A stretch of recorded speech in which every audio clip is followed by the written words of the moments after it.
Welcome to Distilled Security Podcast. My name is Justin Leapline, and I'm here with Rick Yoakum and Joe Wynn, and this is episode number 19. We're going to start off here, I think, talking about that the last time we were here in episode 18 was there was a whole bunch of breaches, and we actually covered a number of breaches. Yeah. And then there was more breaches, or not breaches, outages. Outages. Sorry. So this week, a couple of days ago, we had a nice big Cloudflare outage. Were you guys affected by this at all? I got actually a funny story about this. My Spotify listening was affected. Okay, gotcha. I had some customers had a little bit of effect, but I haven't heard of anybody having tons. So we had a number of transactions fail personally. And everything. Yeah. So our bank that we use must have, and it was actually odd to me because I was like, they have Cloudflare in front of the processing of transactions into this.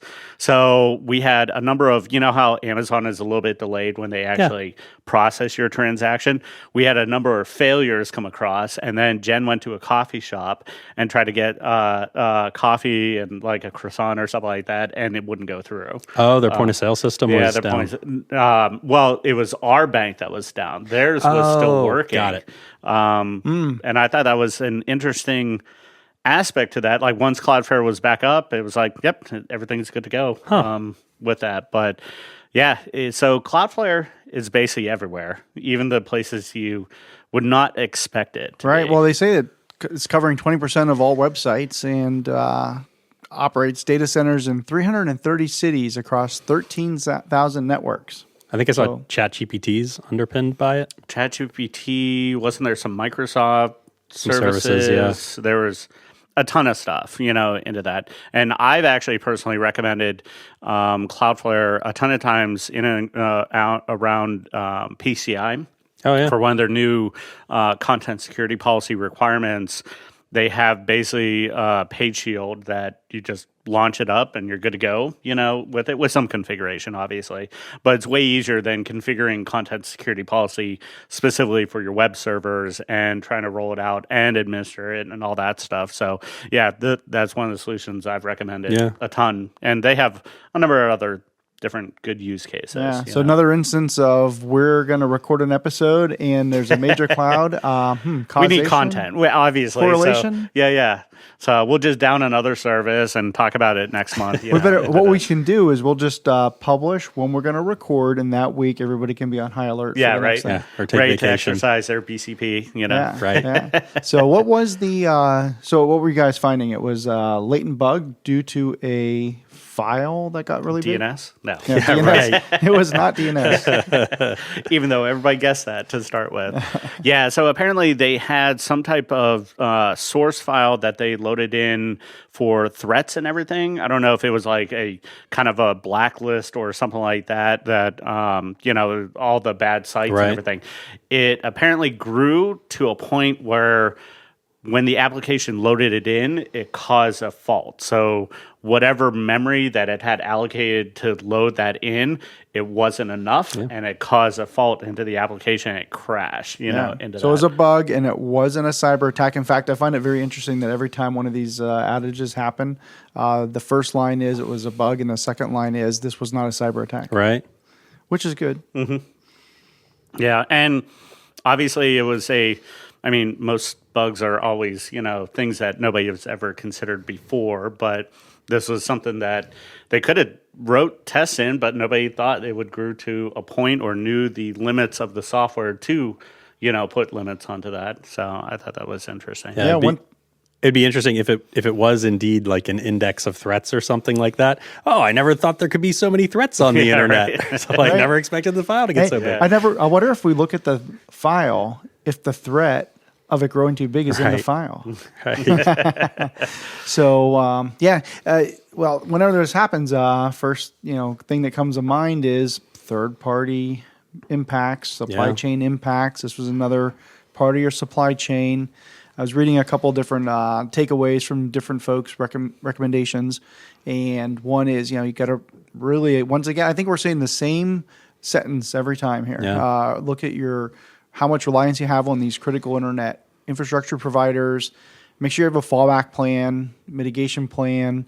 Some of the IANS faculty members that a few of us are on with, we're talking about it being a good opportunity to take a look at your, to brainstorm the conceived outages you can have. And if you take down Cloudflare because you want to not have it interrupt your services, well, what control is Cloudflare providing for you? Yeah. And are you potentially now vulnerable to something else? And Yeah, how you I gonna saw monitor for somebody that? posted that up, and it's very valid because they offer like WAF, bot protection, everything like that. So Right. if you go into it and turn it off, like, what are you opening it? Right. yourself Yeah. up, I'll you know? give credit to Aaron Turner from IANS, yeah. faculty who some of that quote came from. I think one of the things that concerns me a little bit is the concept of fourth or fifth or whatever, Xth party risk management. Because if you consume a service that's underpinned by Cloudflare, like some of the Microsoft services, as a for instance, right? They could be totally critical, and you might say, oh, okay, well, these are super critical, but surely Microsoft's doing all the right things. We've done all the third-party risk assessments to make sure that they're good or whatever, and you don't even necessarily anticipate that you're going to have an outage in those services, right? Now, how often do you, like, when you're pulling on a new, let's say, a SaaS, do you pull that they're using Cloudflare? No. Yeah. I mean, I think it would be very atypical. It'd have to be an extraordinarily critical Depends on the service. criticality. If Yeah. you're a large business and you're going to shift your entire main whatever it is, whether if you're a development shop and building a product and you're going to move it all into a particular framework or some sort of Could be anything, system. data center, system, service. Yeah. So then you'd probably want to say, show me the diagram, show me how this works and how it's all put together, and what are you doing about potential areas. So I like the diagram, I like the data center. Show me how this all comes together. Now show me what third parties you're relying on. And if you're the $1 billion plus company that's picking a new multi-million-dollar solution and it's going to drive your revenue, it probably does make sense to get a bunch of architects together and start looking at this and see how work with their architects. At that buying point, your vendor is going to bring their architects to the table if you ask them to. Yeah. I was just working with a healthcare organization, and it was very light integration, but the healthcare organization, it was like a donor platform, and they asked for an architectural diagram. Yeah, absolutely.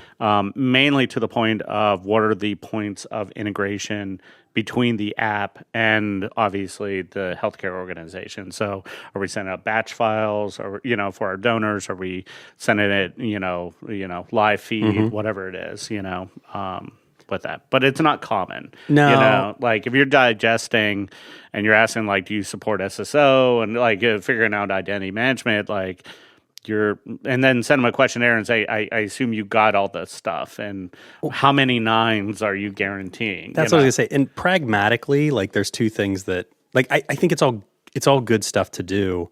What I grapple with a bit is it actually going to change your decision? Mm-hmm. So if you're going to underpin the entirety of your business in some super critical way to this service, it's probably high volume for you or high importance for you in some way. And there's probably going to be practically commercial terms that drive things more than maybe, you only have one service provider underpinning your service that you're guaranteeing to us and that we're, risk transferring through insurance and so on and so on and so on. I think it's good to know and understand, but I don't know how often it'll impact a decision. And in the example of if you're working with a Microsoft, well, then what are you going to do? You're going to push them around, and Microsoft is going to be like, hey, well, yeah, we have certainly, we have all these assurances with Cloudflare, and this, they're not going to give you, oh yeah, we're single threaded through this one thing. Yeah, deal with it. They're going to give you good answers. Yeah, and you're probably not going to have that. So I don't think Microsoft won't be the vendor that you're having that conversation right, that about, level of transparency. But it's the company who's building their stuff on Azure and is going to rely on a few other things. Sure. What are those other things? Yeah. I think that's right. Yep. Do all their servers have CrowdStrike on them? And what was that, a year ago? Yeah. And then do they all go down? Right. Well, and this goes back to, I mean, this was a few episodes ago, but back to like third-party risk management when we were talking about that, I'm still of the opinion like going down all these rabbit holes means nothing. Like you're spent more time figuring out a good resilience plan. If this vendor goes down, what do we do? I think not trying to, do you use Cloudflare? Do you do this? Do you do that? Because it will go down. It will go down, and you just have to deal with it. Yeah. So. Know what you're going to do and by when you're going to do it. Yeah. Right. Exactly. 3 hours in, we have to make a change or whatever. Yeah. So. Good. All right. Another thing I wanted to talk about, that was just a real short little thing and coincidence I thought was kind of funny. One thing that came out, what was this, last week here? Anthropic was kind of a party to, not involved with, but a China nation state hacking using AI, which we all knew was coming. This was not a shock that it was actually happening. In fact, they wrote up a nice big report about all the aspects to this. They even said in their report, it was like, yeah, we all theorized, like, nobody's Nostradamus. Like, we knew this was coming, but the speed of which and the integration of, doing this was pretty incredible. Yeah. Into this.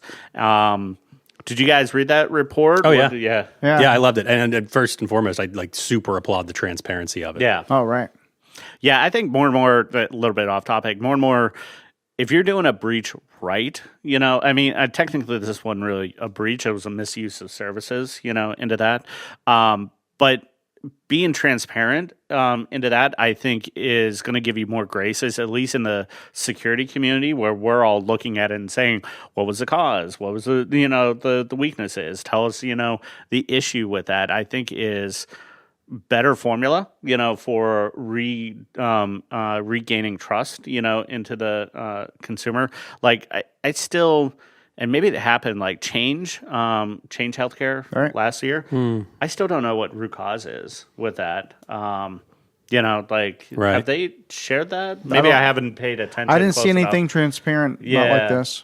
Yeah, they weren't transparent out of the gate. I know that. It was more about restoration of services, and I get that. But it would be nice to know the attacker and how they, got in and exfiltrated and all that. Yeah, the vector, what. What happened? Yeah. So in case some of our listeners aren't fully aware, what was uncovered was they were using Claude through MCP tools to run reconnaissance, exploits, harvest credentials, exfil data, and the AI handled 80-90% of the work with limited human interaction. And I think the Anthropic detected it in mid-September 2025, and were able to start blocking accounts, killing agents, things like that. But the Lifecycle is human operators selected targets and then build it into the attack framework. And they tricked or somewhat jailbroke the AI model to execute the task by framing the requests, innocuously and hiding the malicious intent. Because otherwise it, would probably call that right out. Things like we're doing a actual pen test for our own company, and we need to make this thing work. And we'll run that.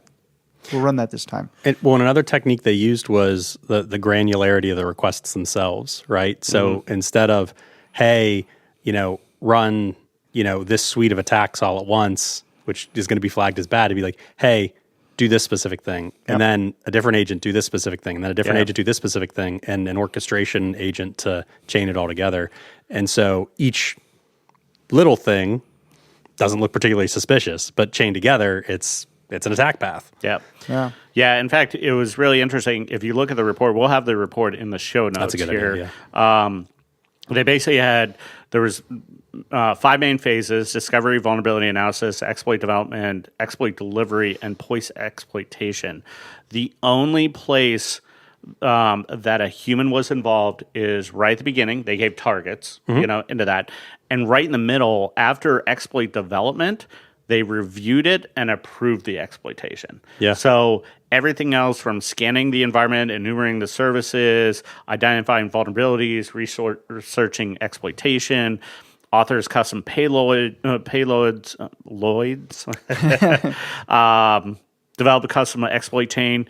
All this was done with AI agents, And I think it was actively developing custom code. Yes. During the attack threads. Yeah, and in fact, they even had like custom reach out into other services. So when it was doing a scan, it had an MCP endpoint where it actually said like, do this stuff, run this stuff, and give me back the results. It was actually pretty impressive. Impressively engineered. Like I looked at that, I'm like, I need to hire them to automate some of this stuff. The whole framework. Right. Yeah. One thing that I found funny reading that article, and by the way, when you do check out the article, there's a really cool diagram that kind of shows how it all came together.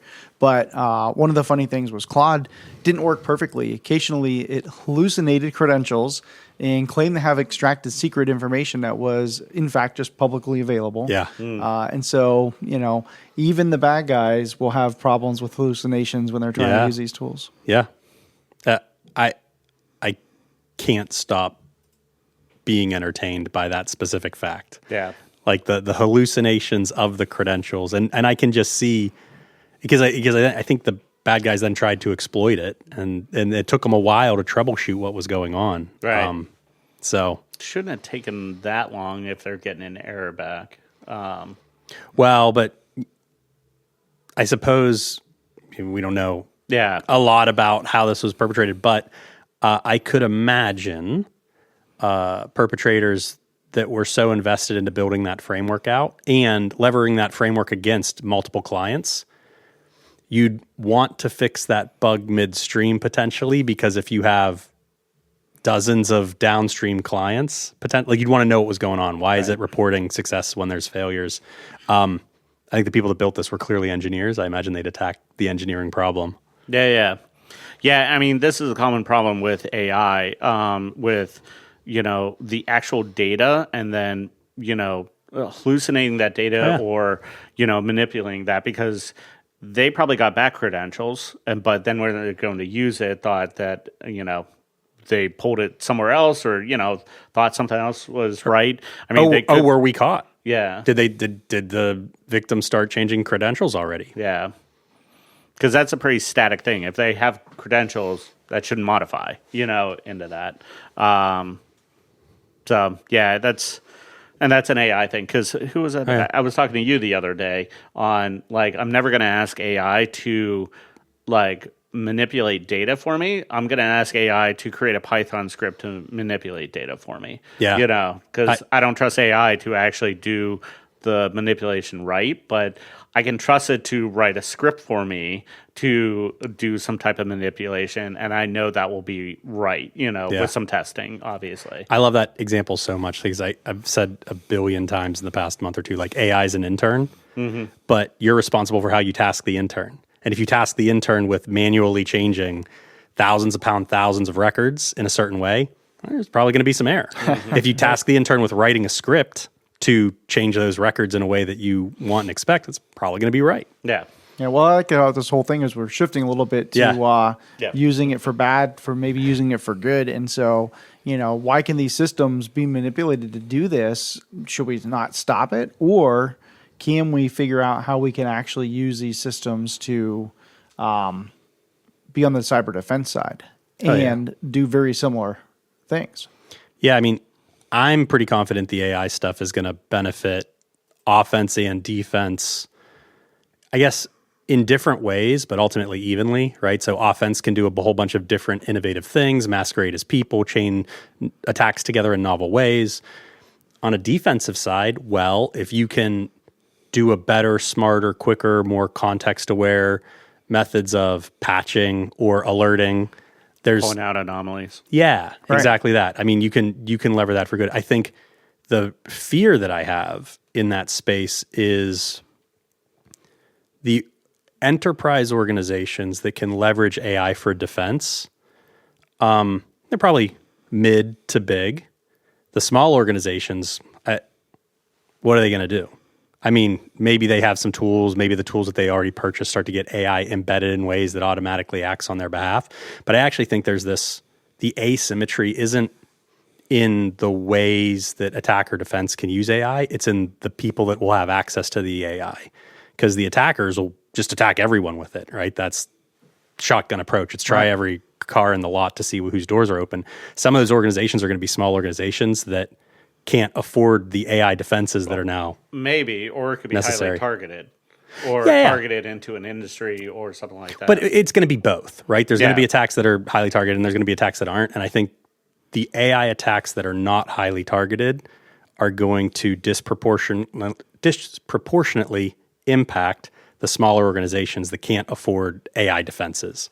Yeah, well, what I'm hoping happens with these, companies out there that are building tools is they're building tools, learning from these things, like the Anthropic incident, and creating tools that will be able to, at scale, much faster than people can, than existing tools can, start to detect, the things that were happening. So what were happening in the list, they were doing reconnaissance and surface mapping. And if that's done by, is there a way you can pick up on that being done in a way that a human or common tools won't do, and watch for that? And that anomaly of an AI MCP doing that work, can another one be built to watch for that happening on your perimeter? And so build into your firewall, build into your SASE, that kind of stuff. I think it can be. That the challenge is it's going to be the integration points, right? The weaknesses. And then you go, okay, so what does a small company do for that? You go, okay, well, you can platformize, and then you have less integration points, and that's fine. Or you end up in a world where you just have to add a tool to the tool stack for small companies, and then that's a cost that's difficult to bear.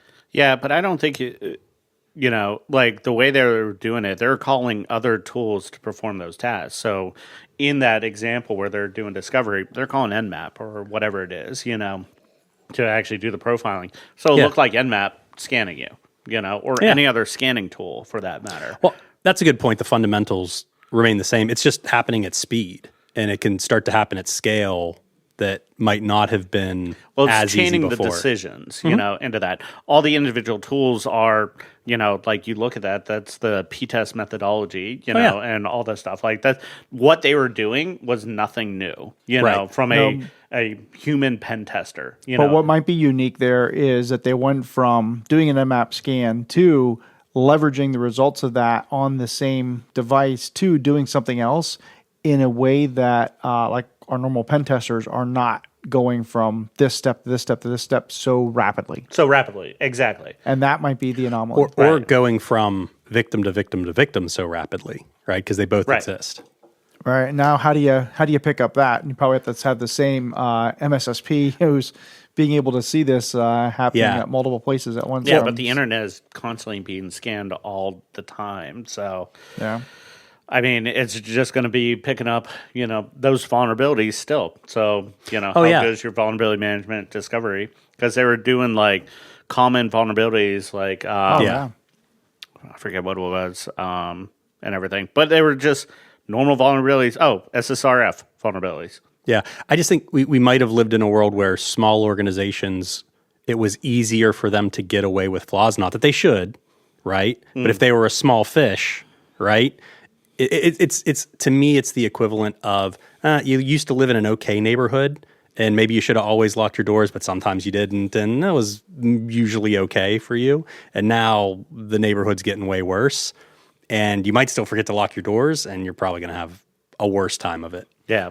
Right. Thinking you're not a target, that was the biggest excuse forever. Right. Like, nobody's going to do this to me. Well, now it's easy. Yeah, and maybe nobody is. Maybe because it's not even a person doing it. Yeah. Yeah. Super interesting, though. I love the report. And again, the transparency of it was awesome. Yeah, and the chaining of events was pretty impressive. It was well engineered. In fact, if you're a pen testing organization, you should go in and adopt this for your actual services. Right. Well, that's what I was thinking when I was reading this. Yeah. Yeah. It's like, we could automate this, and I mean, automated red teaming's a thing. It's just but do it ethically and get paid for it. Right? Yeah.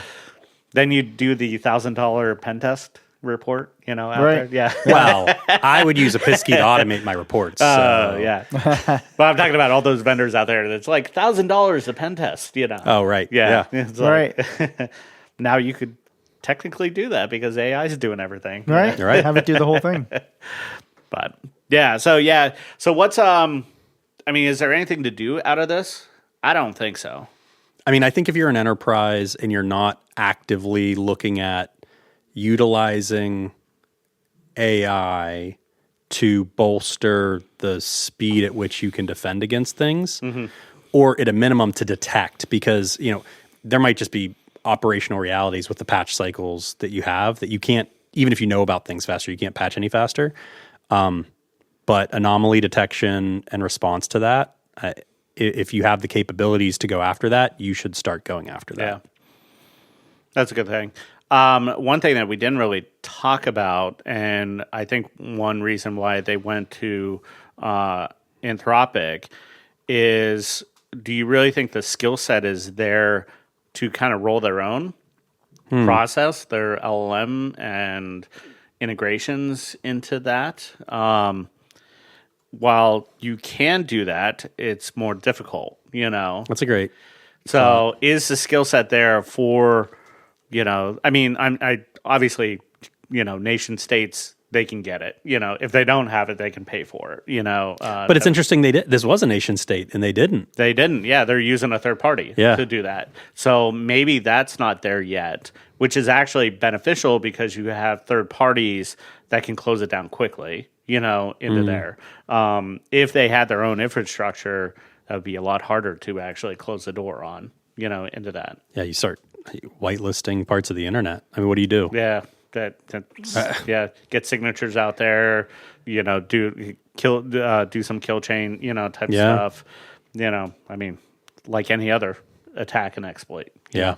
So, yeah, but that is interesting that they're going over a third party. I thought that was a unique thing. I hadn't thought about it like that, but that is Right. a really interesting point. Yeah. What's next?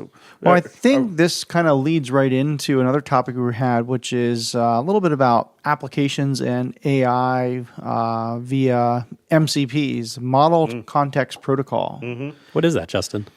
So that's basically, you look at it as kind of an API for AI. Yep. As its simplest thing.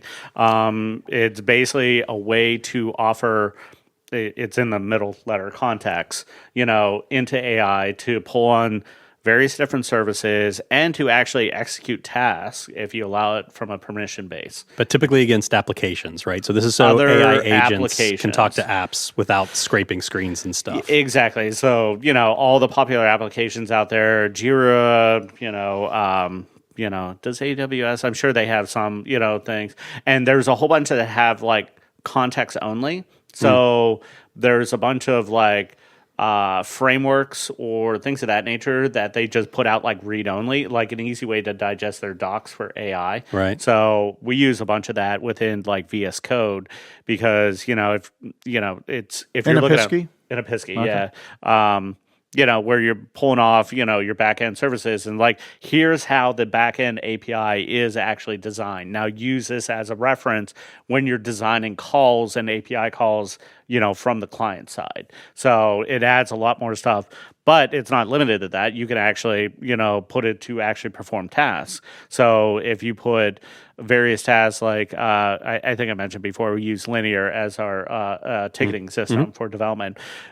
We have in there that you can actually have it from Linear actually create, issues. It will actually trigger various agents to actually try to fix code for you, into that. Copilot will actually, if it's simple enough, if it's very complex, it won't work, into that. But it will create a pull request based on the ticket and actually give you an approval for it. So if it's something pretty simple, like, hey, these should be, this button should be green, or, change this parameters around. Syntax error. Yeah, or something like whatever. that. You can actually task it. It'll evaluate the code. It'll propose, it'll commit a change open up a pull request and attach the ticket to it, and then say, Justin, it's ready for your approval. And if I hit approve, all that code gets merged, That's cool. into that. So yeah, it's pretty powerful. But like anything else with APIs, they could be up for bugs, into Sure. that. In fact, we've already had a number of vulnerabilities related to MCPs, mainly around permissions, into that. Whereas, like they didn't permission it right. You get more data back than what you're supposed to be getting within your workspace.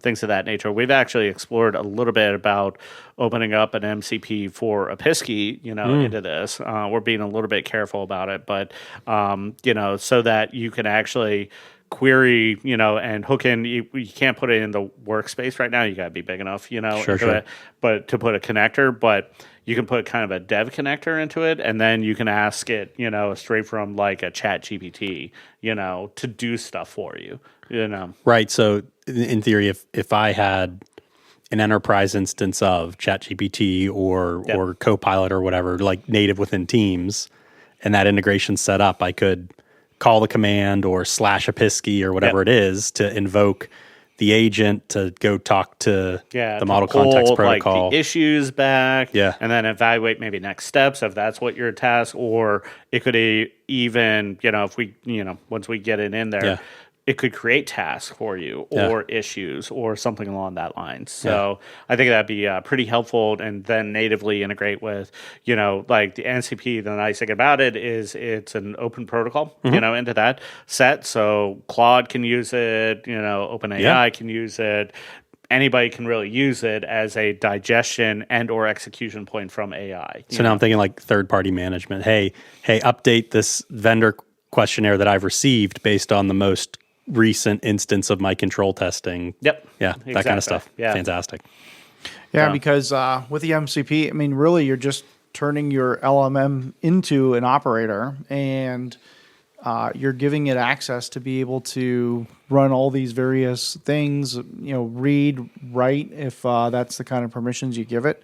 But what are the threats, I guess, you can have is the risk you can have is that if it's not engineered and controlled well, then you can run into other issues like, if it's compromised, it can start taking, really impactful actions at machine speed. Yeah. And so, kind of thinking, maybe that was a little bit of the backbone of the Anthropic attack, right? So MCPs running at machine speed. Yeah, so I think we're talking about securing them. We talked about them. Really, the security, the primary point is identity. Identity and access. And like anything else, there's a lot of different ways. You could give out static keys, tied to a permission. It could be a service count that has full-blown permissions, into that. You could do some type of session token, where you're kind of doing an OAuth, going to like the portal, getting a validation, then handing it back to the, the application of choice, and then passing that. That's probably the preferred way, that you're basically given permissions on, your user. It depends on the use case at the end of the day. Right. Because you could have scripts that you want with certain permissions and maybe not all the permissions you have. So if you're an admin in a SaaS, you just want tasks to be updated, you should have a granular, permission base where only tasks can get updated in a certain workspace or project or whatever it is, into that context there. And that's where it gets a little bit challenging. Like, do you want a super admin to just follow their permission everywhere they go? Generally not, into that. It really depends on what they're trying to do. Well, that's a good point. I was reading a little bit about what kind of threats there might be, and I want to see if you were experiencing this with what you're looking at. Is sometimes the apps, you get the challenge, hey, I want to grant access your, for my company's M365, I might get an approval alert, grant access, and next thing you know, it's requesting full rewrite access when it only needs like partial access to things. And so, once you're using an MCP and it's doing that, then, a compromised system now has access to way more than it needed. And how do you start thinking about this from a control perspective? Yeah, so there's certain protocols out there like OAuth, where I'm sure you guys have seen it when you log into other sites and they give third-party access into it. Yep.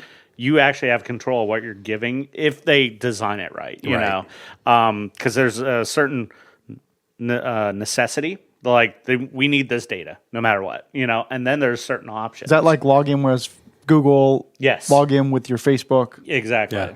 I'm always looking at those pages going, it's like, do you want to give all your photos access or a certain library of access or none, you know? And that's where you can kind of dictate, you know, like how much connection you want into that. It's a little bit different from, you know, from an NCP perspective, but essentially that concept there. Yeah. You know, you're giving it on what you approve on that connector there, you know, the access that it's needed. And you can check all the boxes, and that will give you the most, obviously, design flexibility of what, you know, it could be, but maybe that's not always the case you want, you know, into it. So, yeah, that's the number one thing, and that's what's normally broke. There are some, was it, like, not cross-site scripting, but like injection type stuff, depending, again, how it's designed on the back end and handling some of that stuff. Again, it's an API at the end of the day. And I think a lot of the things that go wrong with APIs, right, are going to be the same. So the way that I think about good APIs is essentially it should operate to the greatest extent possible as a user, right? So if it's just always admin and no monitoring, well, that's kind of a problem. And it's kind of easy mode, but in a more ideal state, you're monitoring what's going over, like the things being sent and received, you know, over that API in the context of typical user controls, right? Yeah. So if typically you wouldn't have a single user download every record from your CRM, well, you probably shouldn't let the API do that. Right. Yeah, you can actually build, you know, think about continuous monitoring. What can you build? Can you monitor for what might be agentic behavior? Exactly like right. Rapid sequential tool executions, unusual high combination of actions, you know, high volume file access. Yeah. You know, things like that. So can you build that monitoring in to the tool sets? And it's tempting when you're getting it done quick and dirty in terms of building an API, just be like, well, we don't have time to build all the monitoring right now and treat everything, you know, in a session under the user context and alert on it appropriately. But ultimately, there's the fast stuff and then there's best practices. Yeah. Another best practice kind of like that is who always would build in like logging to the degree you want. Exactly. Like, what's this thing using? What tool did it access? What did it see? What did it write? What did it return? Yeah. I mean, I'm not sure if everybody's going to that level of detail. No, they're not, because what commands you actually put into an MCP is largely on the developer side. Right. So your example on like pulling back a CRM, that could be good, like as designed or not as designed. So a good example is if I'm writing an MCP as a connector into my CRM, but I didn't put a search function into it. I have a list function. Oh, totally with you. You know, type of thing. And I say, give me all the people with the first name of John, you know. It's going to have to pull down the full list, you know, to do that because I didn't give it a search, you know, context, you know, into that. So it's going to pull the full list and then filter on John. Well, and again, this is where like app capabilities come into play and all sorts of things like that too. So yeah, but I think ultimately any API, including model context protocol, should operate like kind of underneath, or in compliance with the standard controls and not outside of the standard controls, right? It shouldn't just be an unmonitored admin. Right. Yes, absolutely. Yeah. And so what happens when your MCP goes rogue? You need to be able to quickly shut that thing down. Kill switches. Kill switch. Yeah. Well, again, MCP is only going to do what the AI is going to tell it to do, you know? And if you give, like there's different options. VS Code is what I know. Like, well, you can actually have, and Claude, you could do this with like agentic AI. You can actually say, don't worry about my approval, just go, type of thing. Or only spend so much time doing this, like 5 minutes and then, come back. You could basically say, like, just go, depending on the app, and it will just go, and that could mean removing, what was the, there was a story, it was months ago, but somebody talked about, like, it gave it the task of trying to secure a repo, a repository of code, and it ended up deleting the repository because it was like, no one can get to it now. This is so bad, like we just got to start over. That's funny. And it actually gave it the permission to delete, and it deleted the code base. They were able to get back, but it was a funny story. That AI concluded it was insecure.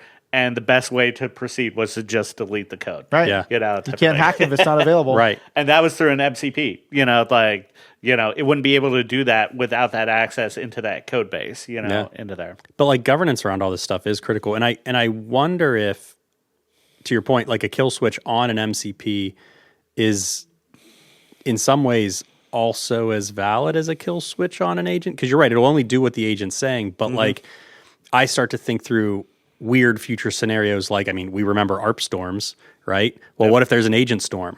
Or what if a bad guy wants to what if you have a whole bunch of automation via agents and orchestrations in your network? A bad guy gets into the wrong place. He can call a command. He says, hey, all agents, listen to me right now and do X, Y, Z. Right. You're thinking about like the futuristic scenario where you create these agents, they're out there running. You have the ecosystem. They're doing the things, and you actually don't even need to man them anymore. They're just kind of running. Just automations. And what I'm thinking about, and we both played this video game, Cyberpunk. Yeah. And on the other side of the firewall, what they call it, they had these agents that were running rogue, and there was no kill switch on them. Right. So, that's a little bit further out that maybe I'm thinking about not right like now. a today risk, but I think, today's now is when you need to start thinking about the governance around where you build in the controls to some extent. I think we're looking at it from the wrong end. I think we should be looking at it from the server side. So should we have users be able to delete all of the code, and maybe put some like reasonable rules into that. Like, they can delete a file. Okay, but can they delete 5, 10, 15, 20, and then you start putting into that, like, I don't care who you are. You can't just delete the entire Well, that's kind of like what Rick was saying earlier. Exactly. Treat it like a human identity. Give it a real identity with real least privilege. Yeah. And I fully agree with that. Yeah. But that's not the net new control points, though, right? Like, we can be doing that today.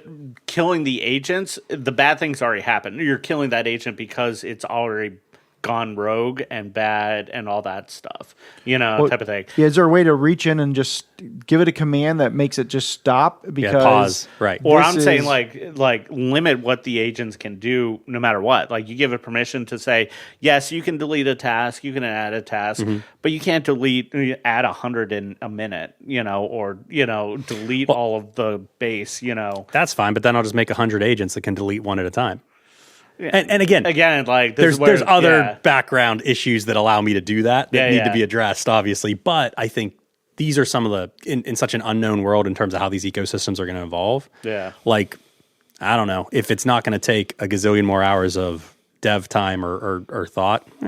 Just consider how you turn these things off. Brute forcing as a control, and we limit it down to a reasonable time in an amount of, into absolutely. That. So, looking at that, it's like, all right, here's the threshold. If it goes beyond it, there's going to start to be blocks and alerts, into that. Without a doubt. Yeah, it's not a whole lot different than, putting a junior engineer with super user in production and telling it to do stuff with AI's no an permission. intern. AI as an intern. Yep. I like it. Okay. Right. That's cool. Anything else along that lines? We haven't brought up the book yet. We haven't? No, what book you got there? Are we doing GRC Engineering? We could talk about that. Sure. Now might be a good time because you're kind of relating all these things. Right. We're talking about building, this software, building these apps, using AI to do it. But What before we happens? do that, why don't we? This is about half, I think. Well, mine's less than half. Oh, I meant halfway through the episode. Yeah, perfect. So why don't we review what we have today? Yeah, what do we have today? So this is a new creation from Knob Creek. It's their. Thank you, sir. It's their 21-year aged into this. They've never done anything this old. In fact, most people have never done anything this old. It's so old my drink can drink. Yeah, right? As I said, my kids can't even, they're not even as old as this. Yeah, so 100 proof. It is a very caramely, like very thick over the tongue into this, and you get a lot of char, like we all tasted that kind of the barrel char, into that. Very easy to sip though. Super rich. Into this. And if you're interested, this is their first run of it, and they said limited release or limited edition. So they might be doing something in the future, but this is not going to be a staple on the shelves. Yeah. With that. You guys like this?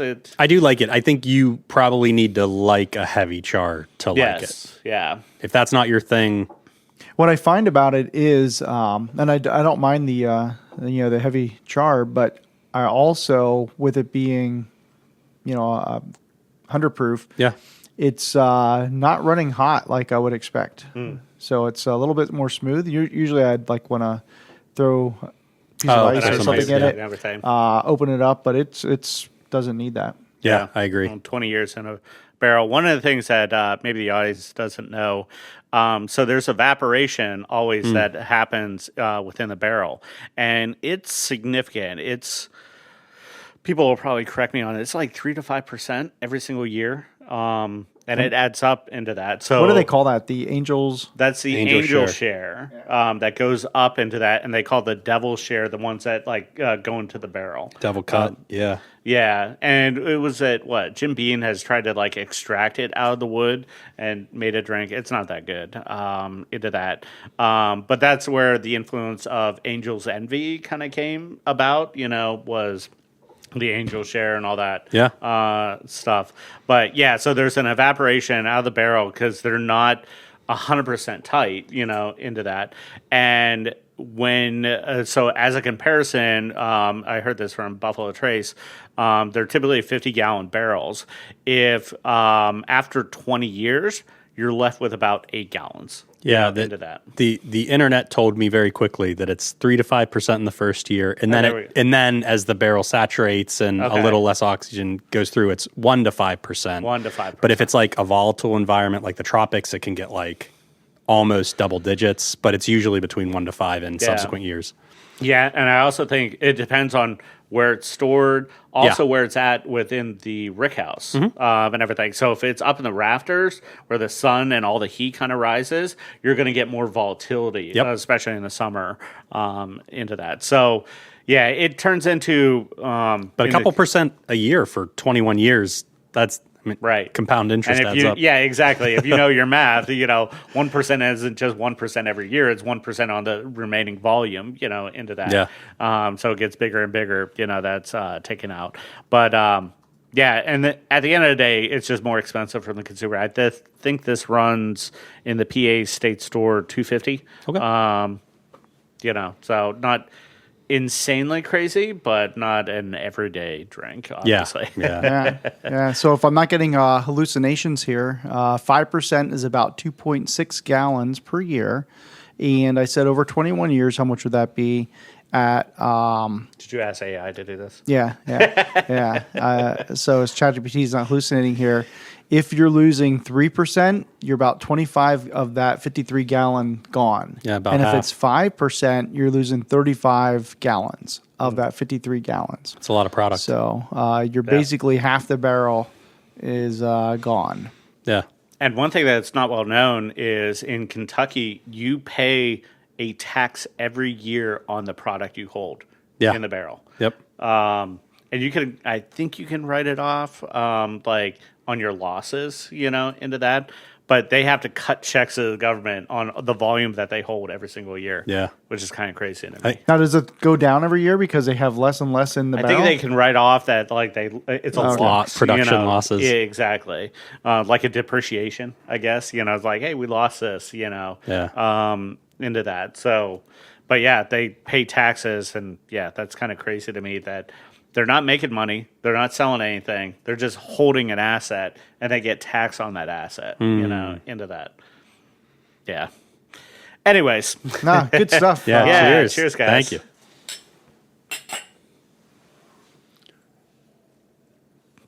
All right. Going back into GRC engineering, like we never broke from that, right? Now that we've had a drink, let's talk about GRC. Yeah, exactly. You need to.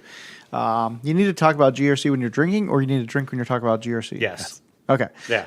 Good. So, well, we were thinking about how that concept fits into the other things we're talking about. And if we kind of, go back to what we're talking about, we have, systems. Mm-hmm. We have AIs. We have AIs that run really fast. AIs that do things and are tricked into doing things. AIs that break because of a code issue. Yep. So all these things. And so what are you hoping your GRC team does? You're hoping your GRC team maintains that second line of defense, hopefully overlooking and overseeing what's happening. And we're also hoping that our GRC teams are evolving and not like still having the paper or the Word docs or the Excel. And how do we start to move from having a place where GRC is writing these policies and these policies are all kind of just in a file, and then you're expecting your developers, your engineers, your team to do this stuff separately. And as we start thinking about GRC engineering, we start thinking about how are we going to, let's let these systems start to represent both into the policies and let the policies drive what's allowed to happen in the systems. But let's put that all in the system. Mm-hmm. So that's kind of the general concept of this. What's the book you have there? Yeah, so this is GRC Engineering for AWS by AJ Yan. I picked this up probably about a month ago. I have not read through it yet, to be perfectly honest. But one of the things that I really like what AJ did through this is he gives a lot of for examples. So I don't know if for the people that aren't on YouTube, there's a lot of scripts actually into this, a lot of actual real world stuff that he gives that you can actually download and do this. And this is highly geared, obviously it says for AWS, so don't try to take this over to Microsoft, into this. But, it is the most used cloud platform. And I think my personal opinion from a GRC engineering part, I've said this multiple times to different groups, I think it's the future. Into this, sure. But it's really hard to migrate from the mindset of traditional GRC. Like if you walk up to, financial fintech organization and say, hey, we have all these GRC people that have been doing audits, but now we need some engineering people. They're going to be like, what? Why? Like, why do you need engineering people, in a GRC role, and so it takes a little bit of education for execs. But if you can demonstrate value, like sometimes I honestly believe it will actually give more payback, at least in the GRC space, than sometimes AI will, purely AI. Fully agree. Just all the stuff of trying to measure and, and provide assurance, like you're pulling stuff, and the middle road I recommend customers is, can't your GRC team get a read-only access into the environment? Like, can they pull the stuff themselves? Yeah. Instead of pulling on the SMEs to pull the rules and, pull the configs. Like, if you have knowledgeable GRC people and they have the access and they can pull it themselves on, write a test procedures, like click here, pull here, download, they can do it themselves. Oh yeah. And I wouldn't even, you said maybe it's different than AI, but I won't want to give the idea that we're not thinking that integrating AI tools into this, it can be totally part of the solution. Absolutely. Yeah. Because what you're trying to do is go from documentation, meetings, and audits to solving software engineering problems that can accomplish the same thing, which is letting your controls be automated, testable, observable, Right. embedded in your cloud native frameworks and environments. Yeah. I always feel like the good entry level GRC engineering is automating evidence generation. Yeah. Yep. Because, No more screenshots, right? Yeah. Yeah. Hey, admin, you don't need to like take the screenshot anymore. Instead, we want you to execute this script, right? Or let's create a system that just runs and it's just always able to say at any given time, here's what it looked like right. What's like an ISO audit? An ISO audit's not really looking for a ton of historical evidence all the time that your controls are operating. They're looking more for conformance. But a SOC 2 auditor's coming in and they're looking for that thing that went wrong. So they're going to want to know, Right. well, how did you know every day that this thing was okay? Well, instead of having somebody do a screenshot, where's your repository? And can it just go there? Well, absolutely. And does it have to be a picture, or can it be a scripted thing that generates data, right? And the code itself of the script is maybe screenshotted for perpetuity or locked into a place where, only a couple people can touch it and it's fairly validated. But it starts to move you, if you can move away from some of the slightly pain in the butt tasks or things that people they typically forget to do, that gets you quite a bit of brownie points often with the engineers. But it also, from a GRC perspective, lets you start doing things like full population reviews as opposed to specific sampled reviews or things like that. It also allows you to then, and again, this is sort of this maturity evolution, but you can then start to do things like, oh, well, I have relatively recent copies of the data at various points in time. Are things getting resolved as quickly as I would expect them to? Or, it's not audit time yet, but I happen to notice that because we have the script running, that this account wasn't removed in a reasonable period of time. Well, what happened? Can we get in front of that? And now you're starting to dip your toe into continuous audit. Right. Yeah. So I always think like entry-level GRC engineering is very much just like, hey, just automate some evidence collection and you'll be able to rack up a couple quick wins and evolve from there in a bunch of different directions. Well, yeah, and it even goes beyond that because like that's just like looking at the data and looking at the deviations, into there.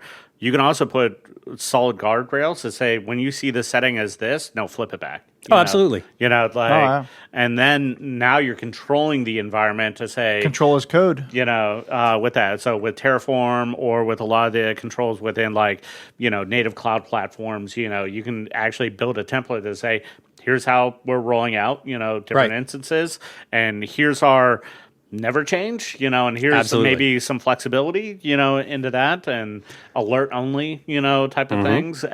But then you build it out into, yes, we know anytime somebody's coming into our environment, multi-factor is absolutely enabled. Right. Like there's no deviation to that, And then you just watch the script or the config or whatever that thing is that's doing that control for changes. And now you can be very confident that, this thing looks like this, it works like this. Yep. It hasn't changed in the past quarter or week or month or year or whatever your time frame is. Yeah, we're good. And I mean, this is like super aged information, but I don't think the theory has changed that much.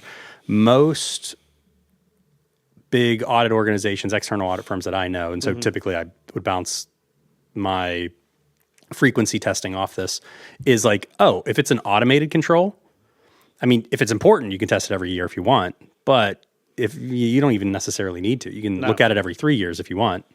I mean, I mean, you're basically just testing the validation that you're getting the right data, right? And if your change control is solid, then but solid. That's such a smaller sample set. Right. Like if test you have, of one is good enough. Yeah, exactly right. If you have confidence on the reportability of this and the validation, it's like, okay, I'm good from this point on. I don't have to test, say, 20%, 10%, 50% if it's manual, effort or something like that.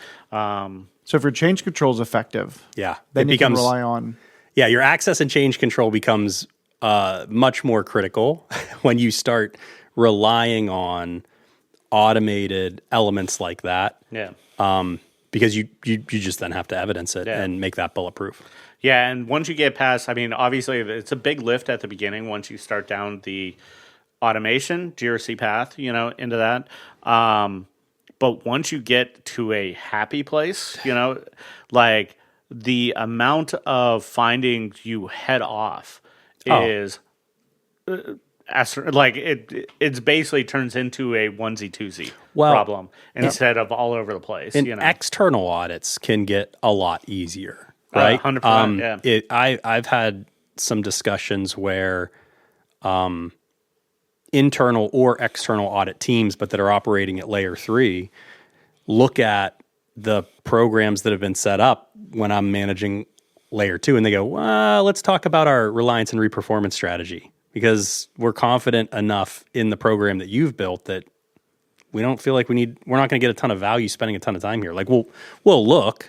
Yeah. But we're less concerned about this than we are at other places. And then everybody's super happy. Oh, yeah.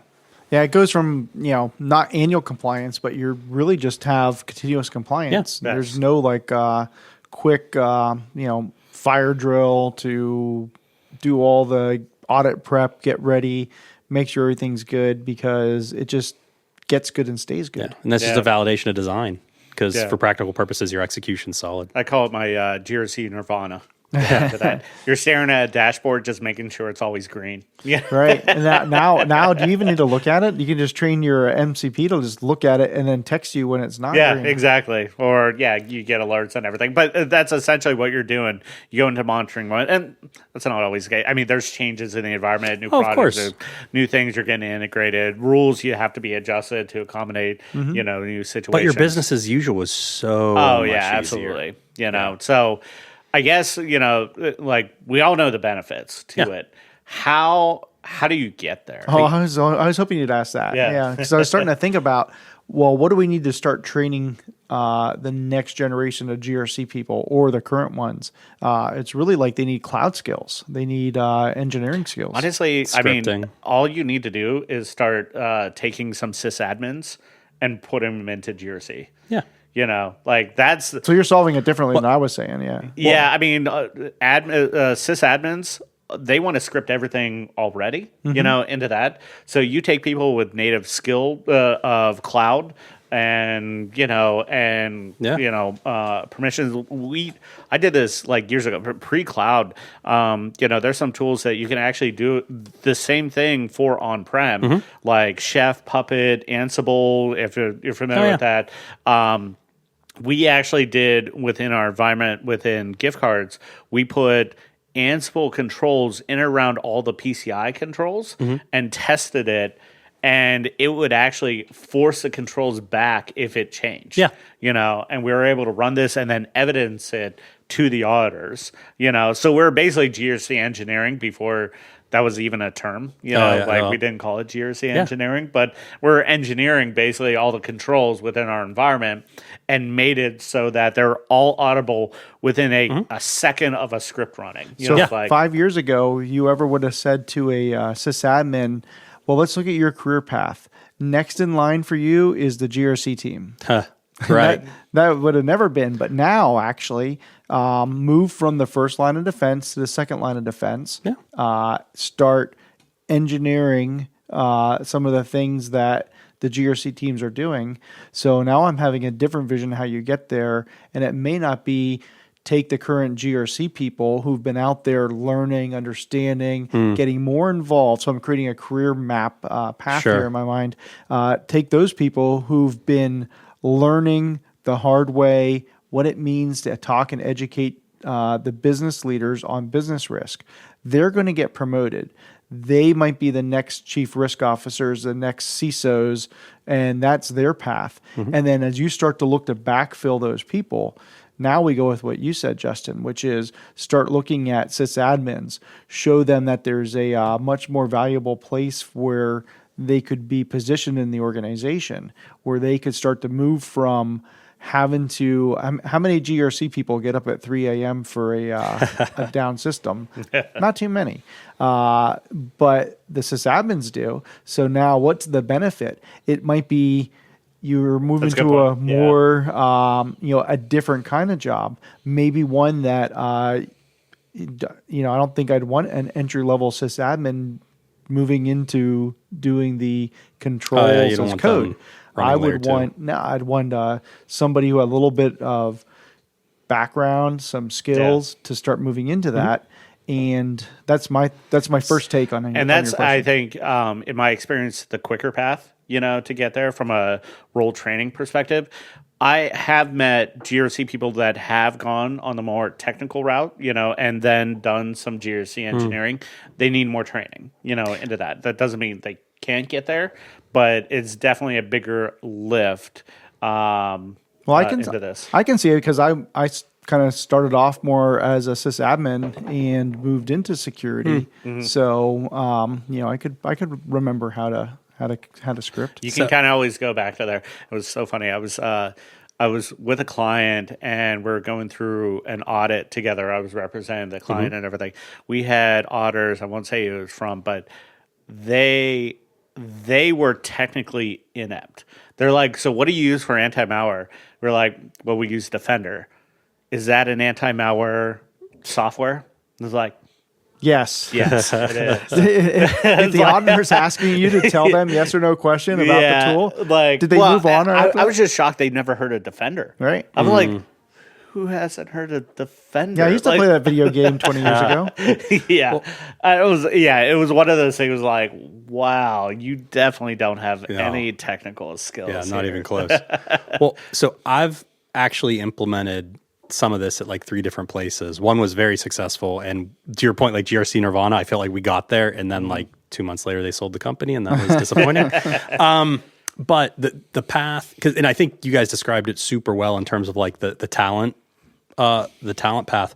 But if you're a manager or a director at an organization that doesn't have this, and you want to start to dip your toe in, it's not super complicated, but the way I've done it every time is the same. It's start by carving out your environment. So request that server or that resource pool in the environment or wherever you're going to launch your automation stuff from, right? Make sure you get that infrastructure set up. It doesn't have to be big. It can scale over time, just somewhere to start. Make sure it's locked down to the point where you need it locked down.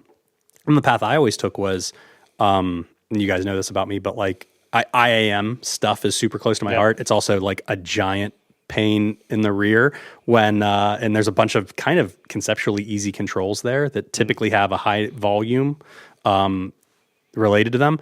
So the way nobody's everybody's not admin. Right. Well, or even just like new hire and termination controls, right? Okay. Super easy. Like how do people get assigned new stuff and approved for that? How does transfers work? How do, terminations work? And the way that I've always done it is taken the GRC teams I've had who understand the controls themselves and said, hey, I'm going to go get a little bit of time. It's probably not going to take a terrible amount of time, but from one of the for IAM stuff, like the Active Directory engineers that understands some PowerShell or knows some scripting, right? And say, hey, just work together to automate this one thing. And that script for automated evidence pools is going to live right here on our server, and this is how we're going to do it. And then we can schedule the tasks or whatever we want our orchestration layer to be, right? And I'm talking a long time ago with basic stuff, but you can do all this stuff differently now. But ultimately, it's just carve out your environment, pick a couple controls, and then I would always just have my GRC people work with 1 or 2 of the systems engineers to start to build the thing. And then eventually what happens is either some of the GRC people get excited about the automation side and like, oh, this is kind of cool. Oh, I know a little bit of PowerShell now. Oh, now I know some Python. Oh, wait, I can grep my way through, reviewing evidence, like that kind of stuff starts to happen. And then the other, it happens in the other way too, where you get some engineers that are like, oh, this is way better than like I kind of like this controls thing better than like this operational chaos that I have to deal with on the daily. So you end up with this cross-pollination that works really well. So anyway, if you're a manager or director that doesn't have this, I mean, it just starts with get a very small environment build, and then I would pair some of your GRC people with some of the engineers to knock out one or two controls, and then you build the framework from there. Now, do you get outside help to help you with that initial project? I haven't. I mean, dude, a PowerShell script to be like, if the system of record is, we call it Workday, right? A PowerShell script to be like, okay, an automated report extract from Workday into this place, review one file against another file, look for a termination date. It's not someone's still there or not there anymore. Like, it's easy. Yeah, I guess I was. Stuff of that nature, maybe, and especially with AI, you can ask it to like do. Some I mean, you probably don't need to collaborate with a scripter anymore. But what about like if your organization's not using your in AWS and you're not using Security Hub at all, or Guard Duty, or like all the other controls into that? It's just like anything else. I mean, where are you going to look at the data, right? And I mean, the very most basic way to do it is like, well, you can schedule most reports. And then you can script a comparison of one file to another. Yeah, but if you have a whole bunch of instances and they're not all kind of uniform into that, you're basically running like Prowler or something like that, and they're all different. And I think how do you implement AWS organization to kind of unify some of the aspects to that? That's a bit more of, I would say, that's what I'm saying. Like, would you like? That's not step. That's not step one. Yeah.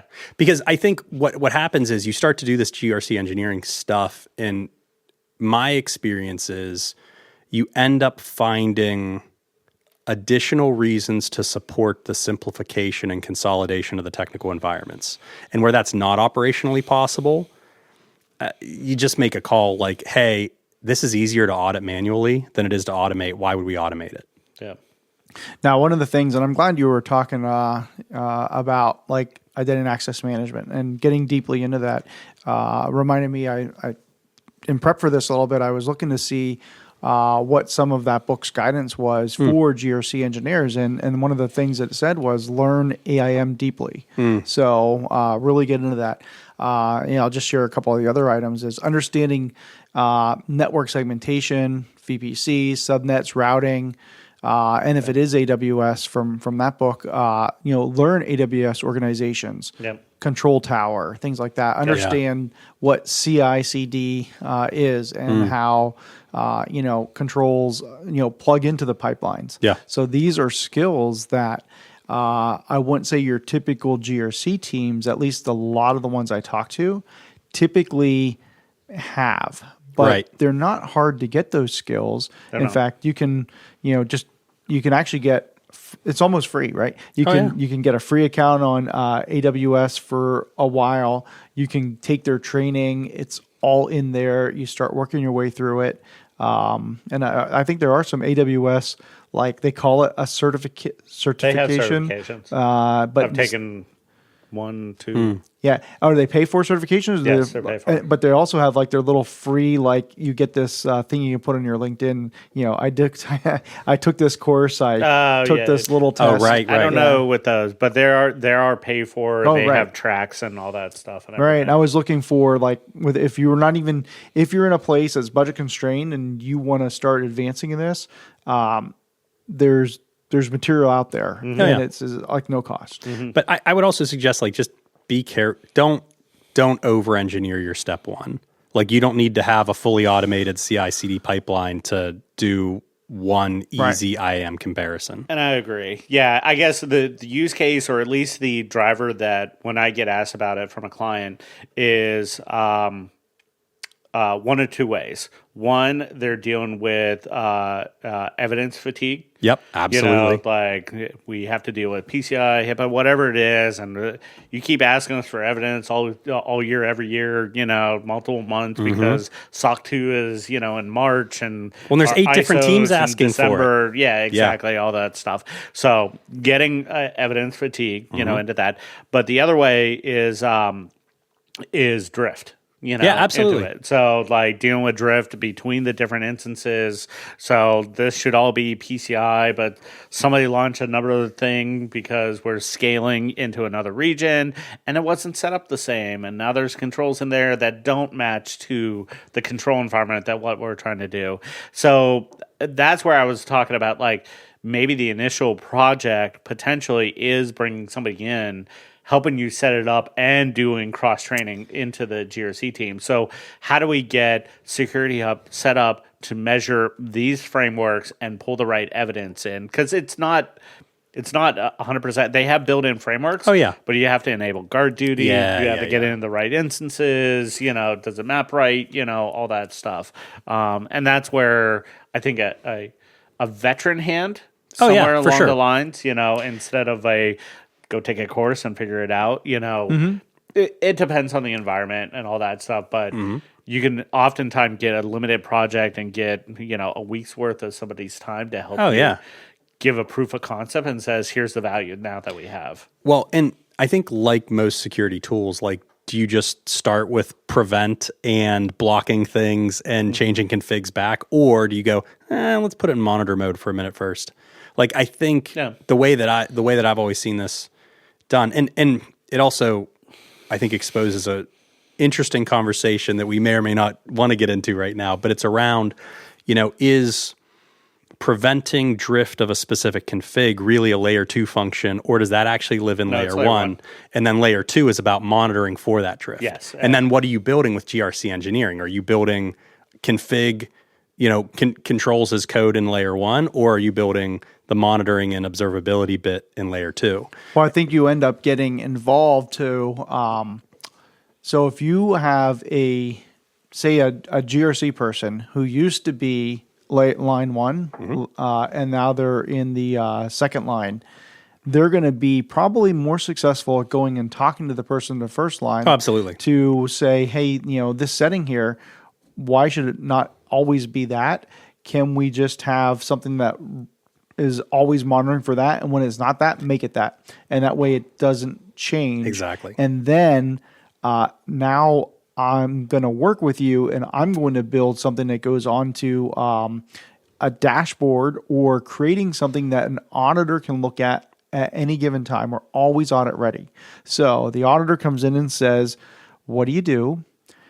What's it supposed to be? And how do you know? And so every time I sit in an audit, the first thing the auditor does to the group is, well, tell me, what is your role and how do you help the security of this organization? Right. All right. So what control, according to this control matrix or map, you're responsible for these controls. Tell me about how you handle this, and and then what do you do for it? And then how do you know that it's the right way? Yeah. And if you can say, we've automated that, here's on the GRC standpoint, from the second line of defense, we have this system, it's running, it's checking that. And by the way, what we did was, we've never seen, since we put this in place, we've never seen a deviation, because we also at the same time worked with the first line, and we said, if you ever see this setting not that way, fix it. But as soon as you see it, throw an alert. We'll catch it. We'll log it. We'll be able to say it was like that. It was for seconds. And then, what does that mean? That means that, so if you have a zero tolerance, now you have a nonconformity. Right. If you build your GRC, you build your governance appropriate, and you say, every month we're allowed, we have a tolerance of 5%, or in this case, you probably can get away with 1% of a deviation from this being effective. And the risk of that analysis is over here, and we accept it. Now we're at a point where we don't even have a nonconformity, because we built into our governance, we can have a that level of deviation for that amount of time, and that's acceptable according to our governance. Now you're running according to that internal OLA, SLA. Yeah, I fully agree with all that. I think my only note is, I've been much more successful operating in a monitor mode for 1 month or 3 months or 6 months before I can get the operational teams to agree to rely on my monitoring and automatically change something operationally whenever I see a bad monitoring thing happen. It's a team effort. You can't enforce some of this stuff without the operational team on board. In fact, like, I mentioned that Ansible stuff way back in the day. Basically, the way we collaborated was, I had all the controls, like a little bit of pull from like some GitHub repos, modifications, and then I handed it off to the operational team. I was like, all right, here are the basic controls. Tell me what works, what doesn't, what you would modify. And then we had a collaboration. He's like, this doesn't work because of this doesn't work, this doesn't work. And then we came to a base and we agreed. And it's like, okay, this is our base. Exactly. And now we're moving forward. And I actually think that's one of the things that GRC engineering as a concept does. Yeah. That's like one of those things that helps maturity extraordinarily, but doesn't get talked about as much as the automation component, is just like the collaboration component and the communication stuff. Because now you're like talking the same language, you're working on the same stuff, and everyone's working towards, kind of adhering to the same rule set. Yeah. Which is different than GRC just like doing it in a vacuum, being like, you did something wrong. Yeah, and that's why another reason why I think getting an X system admin in there is a lot better, because there's more of a peer into that than a GRC coming in with the knowledge. You can gain that. It's not an absolute deterrent, but if you're like, I've configured this and now I'm just helping set rules, and like it's almost like you've already achieved my respect level, type of thing. I think that's probably true, and I think when I reflect on doing it in the past, I probably benefited quite a bit from having done like the line 1 work before getting into the line 2 work, because then I just like, oh yeah, well, this is typically how this works. You're speaking the same language to begin with. Yeah.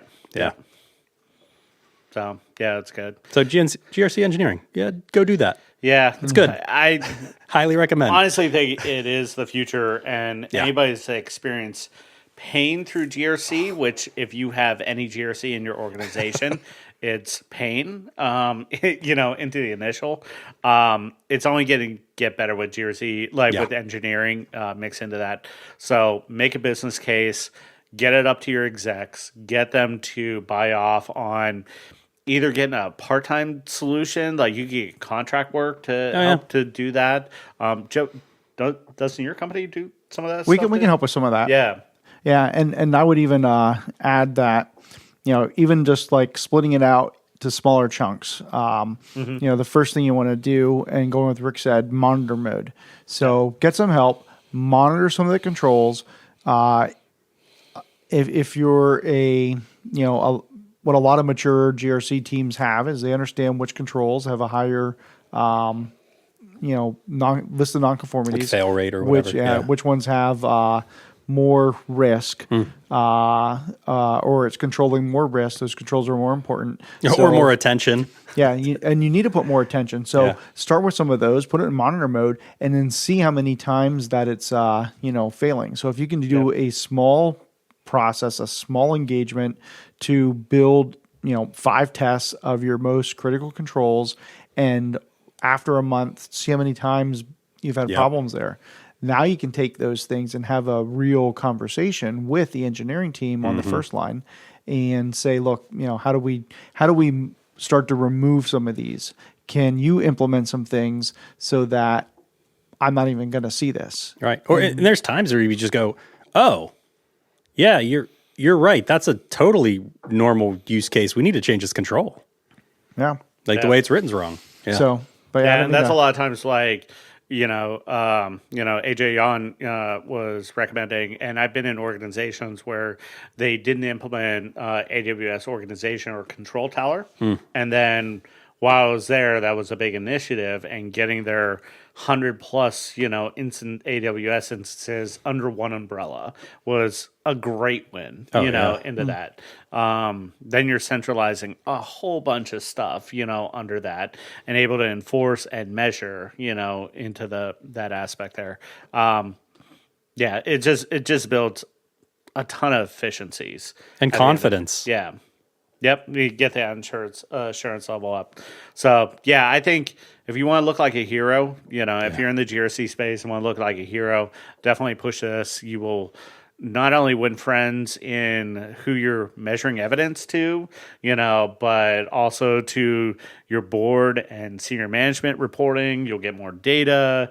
You'll get it, lightning fast. There's nothing bad about it. It's just, I think it's a mental shift, essentially thinking about how you're going to automate a lot of the control measurements, and at the end of the day, enforce the controls at the end of the day. So I like it.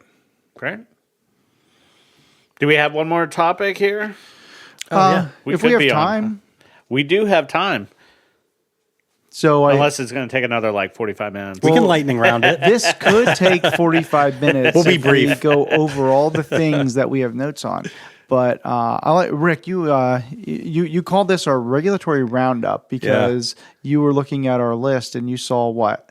Oh, there's probably 4 or 5 things related to regulation or privacy and stuff like that. And then I think it was you, Joe, but you had sent a note around, the EU might be pulling back on some of these things. Like, let's just talk about all this together. Yeah. So the first thing, so the quick summary here, the index is, GDPR and EU, and then then we'll talk a little bit here about, if you haven't heard, the new ISO 27701 2025, I believe, right, is been released. But then there's also California has a new privacy, and the SEC has the new SDASP, which kind of gets there. And then if we still have time at the end, we can talk a little bit about CMMC, which is a little deviation from the privacy stuff. So, I thought it was interesting when I saw that after all these years, the EU being the forefront for we're going to have the, world's most prominent and enforced and taken serious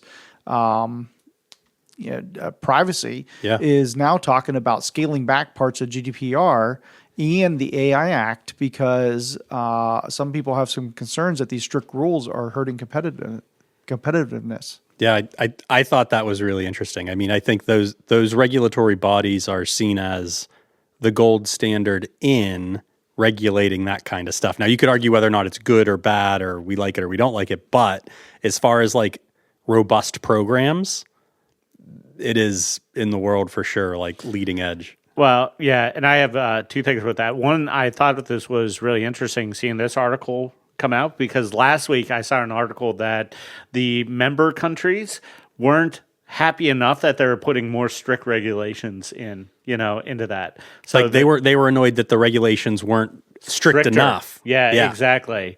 But from a EU perspective, they're like, well, maybe we should lighten it up.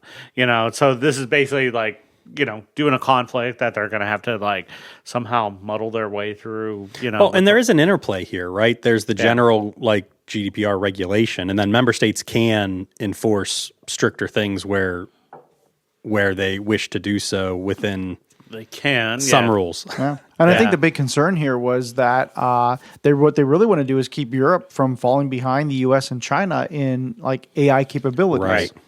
And so it comes down to economics. So at some point, and I don't really like the way this is concluding, is that privacy may not be as important as innovation and driving forward profitability. Yeah. Or maybe that could be reframed as maybe it's the importance isn't end debate. It's just the economic realities and what's expected of organizations in terms of sharing or resharing or monetizing. I think it might be more of an incentive problem than an importance problem, which are related but different. Well, they want to stay competitive without the regulation. What's this one phrase here I saw is Europe's #1 export product. That was I forget who said that, but one of the muckety mucks was our #1 export can't be privacy regulation. Right. It's an interesting point. Yeah, but I don't think that's a right dichotomy, into that, whether you get privacy but be more competitive or less. I think it's in the process, and the oversight. So where do you put the enforcement? Do you put it on the agency of the company, like if they mishandle it, or do it outside of the contractual bounds of the what is it, the standard contractual clauses, that they do and SECs, everything? Then they'll get punished. Or do you put it more that they have to jump through 12 hoops to even share it, Right now, it's a huge problem to share, right? Because, and with all these laws and everything, what I'm finding from just reading different contracts is so long that, like, if you're looking at I was recently looking at a privacy policy for a website for a company in California, and it's had a lot of stuff on it for California law plus GDPR. And what it was getting to is saying that their way around all of this stuff is simply just posting in the privacy policy that if you're going to use this site, you're consenting to all these things, and here's what we're going to collect. And if you don't like it, do not use this site. And at the end of the day, that was written in a very 20-some page privacy policy at the bottom of a website that to make it quite clear that we're going to abide by the rules. But one of the rules is that we are letting you know we're going to be doing this stuff. And we'll have all your information. And we also give you the ability to contact us if you want to change it or remove it or whatever. Right. And so like all those things are in there. But what it comes down to is with all this regulation and all these things that if you, for example, are doing customer support from a US-based company to a site in Europe, you actually need to make sure that you have some kind of contract that says the person's information who's going to flow across the internet and show up on a computer screen in the US, even if it's RDP, even if you're RDPing into a site you're keeping everything localized, right? That's one of the things you want to do.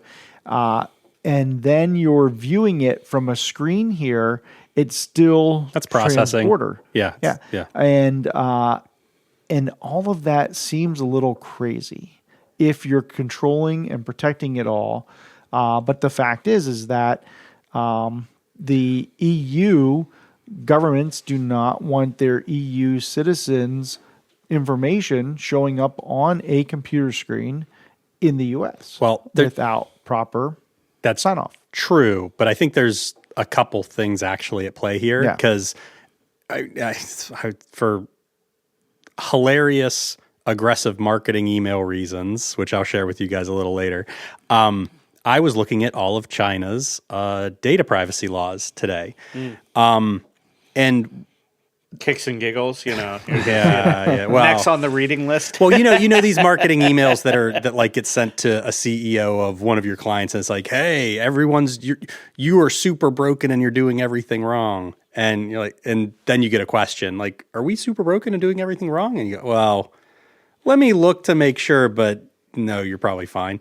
That kind of thing. Yeah. But so I was doing a brush up on some of that stuff, and one of the things that's super clear and apparent is there's a lot of law out there that is truly and intentionally targeted towards protecting the privacy of data and citizens and all that stuff in a, I think, somewhat reasonable way.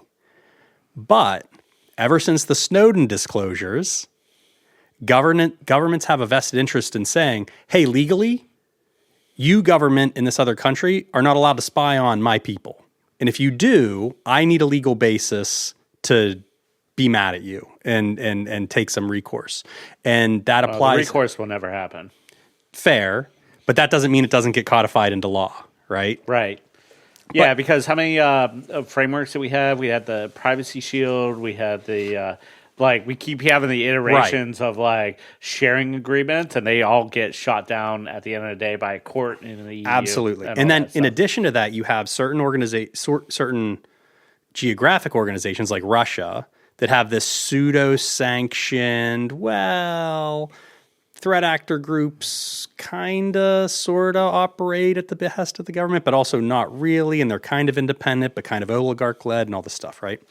So what ends up happening is you have these like well-intended privacy laws, and then layered on top of it is all this onerous stuff like, oh, and by the way, you're never allowed to move our data outside of our country.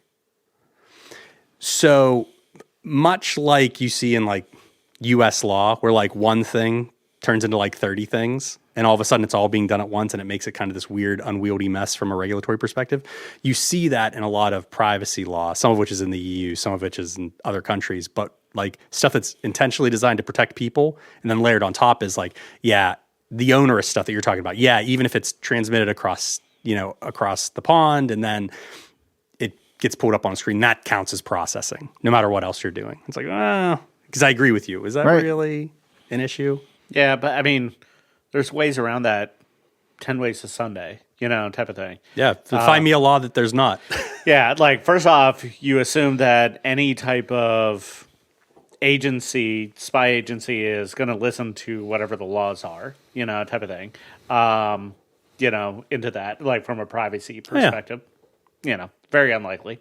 Then second is like, even if you're not sending data, they're going to get a member state.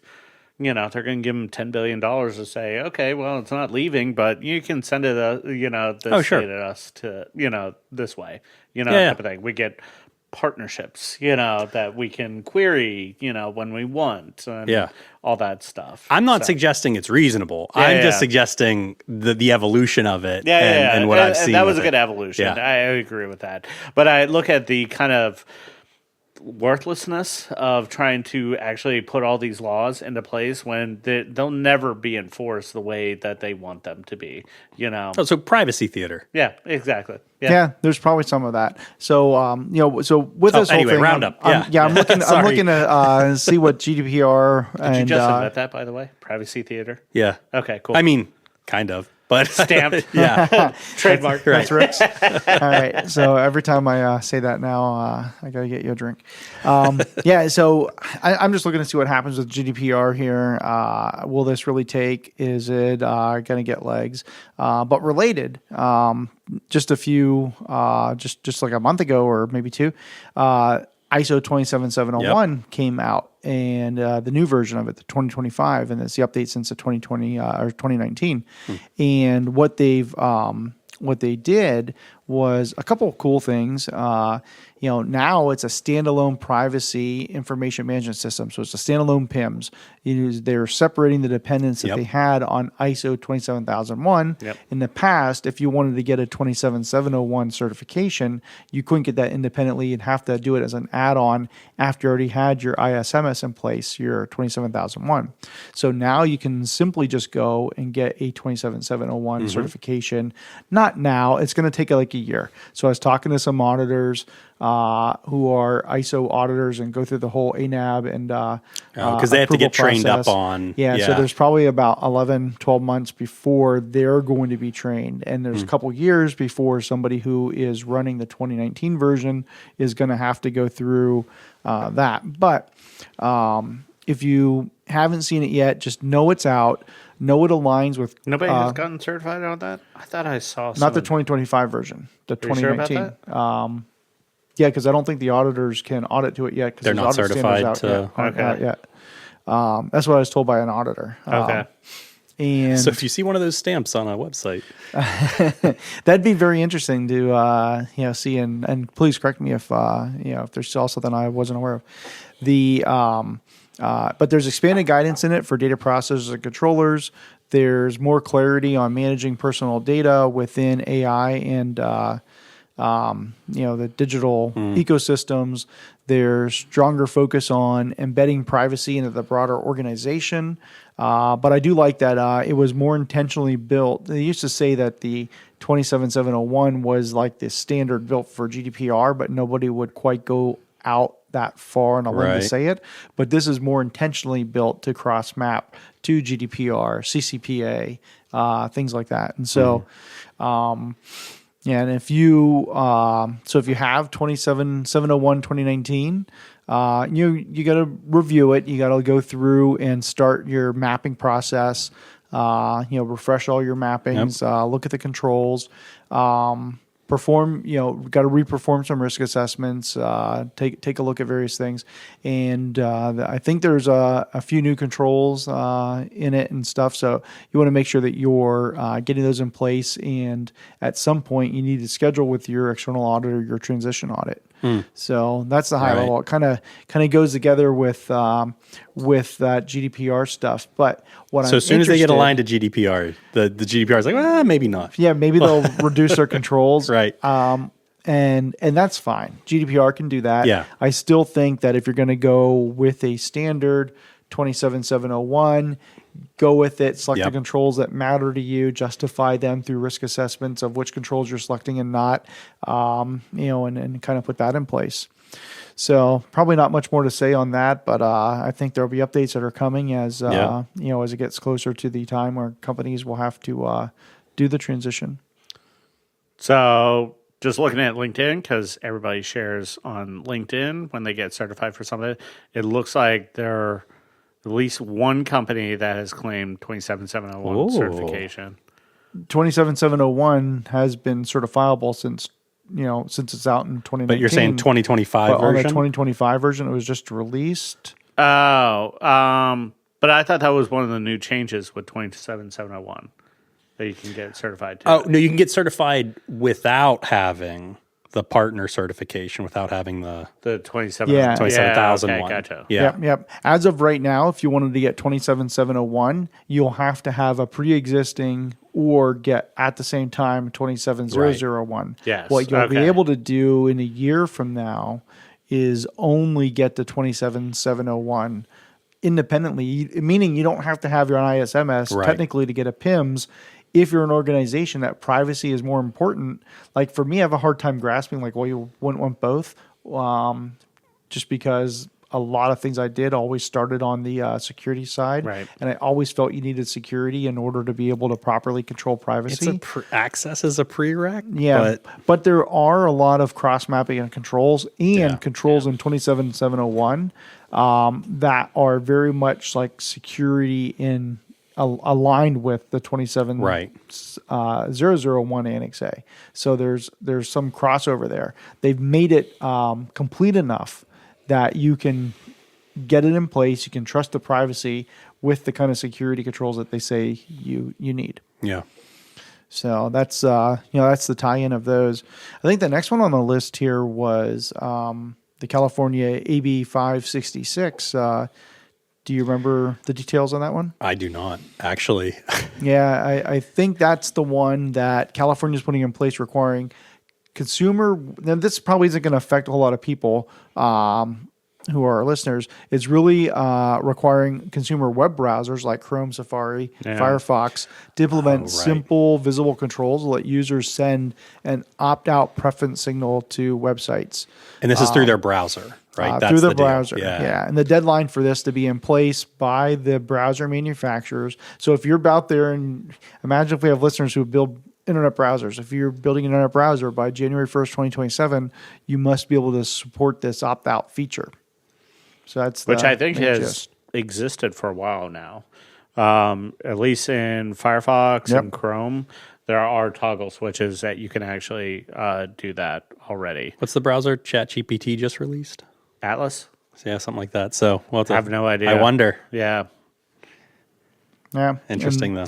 And then continuing on, this one's sort of privacy related. It's the SEC SP.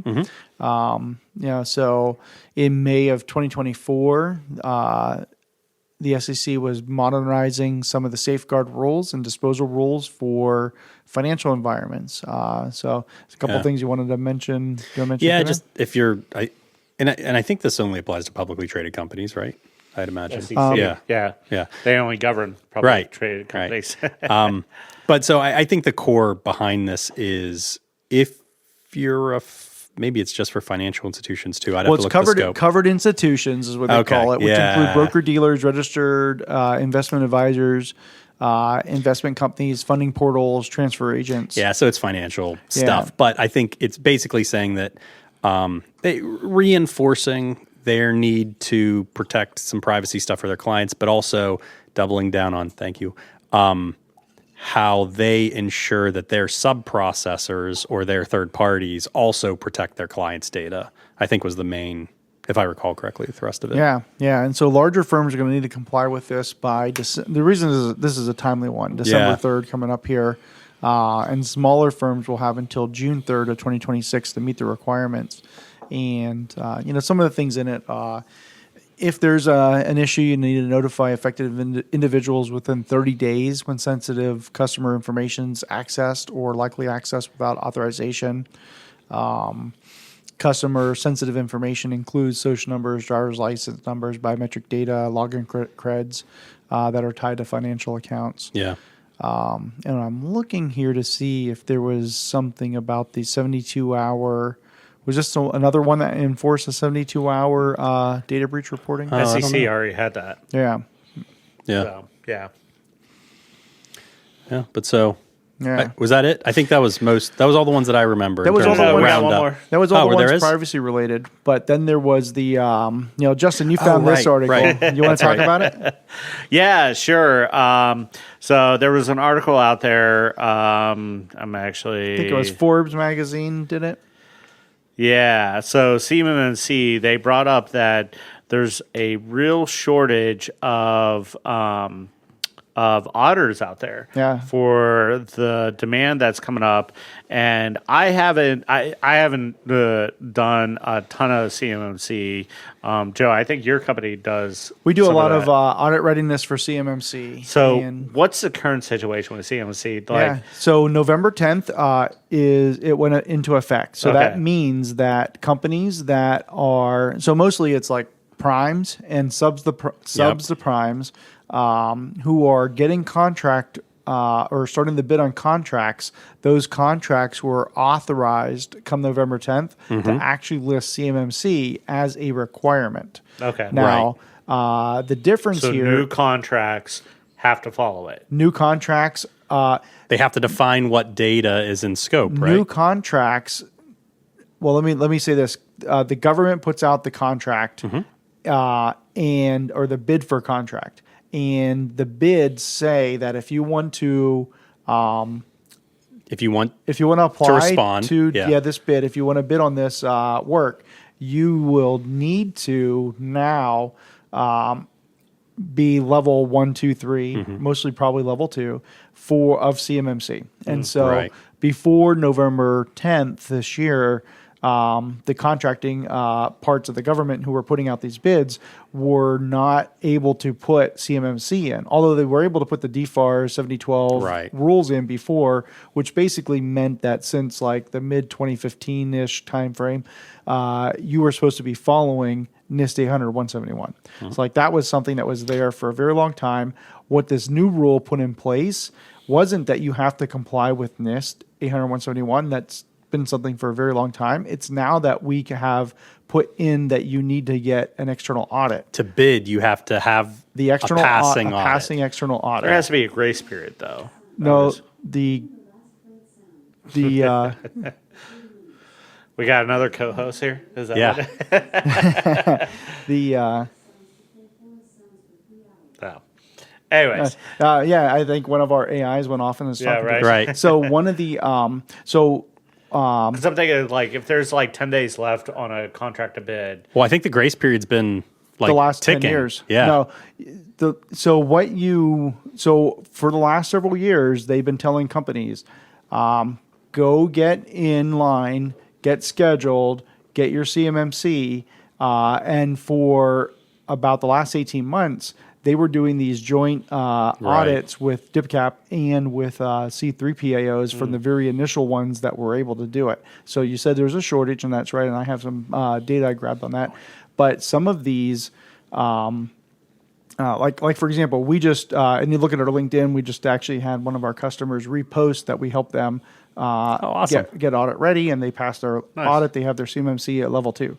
We've been working with that company since I think 2018, 2019.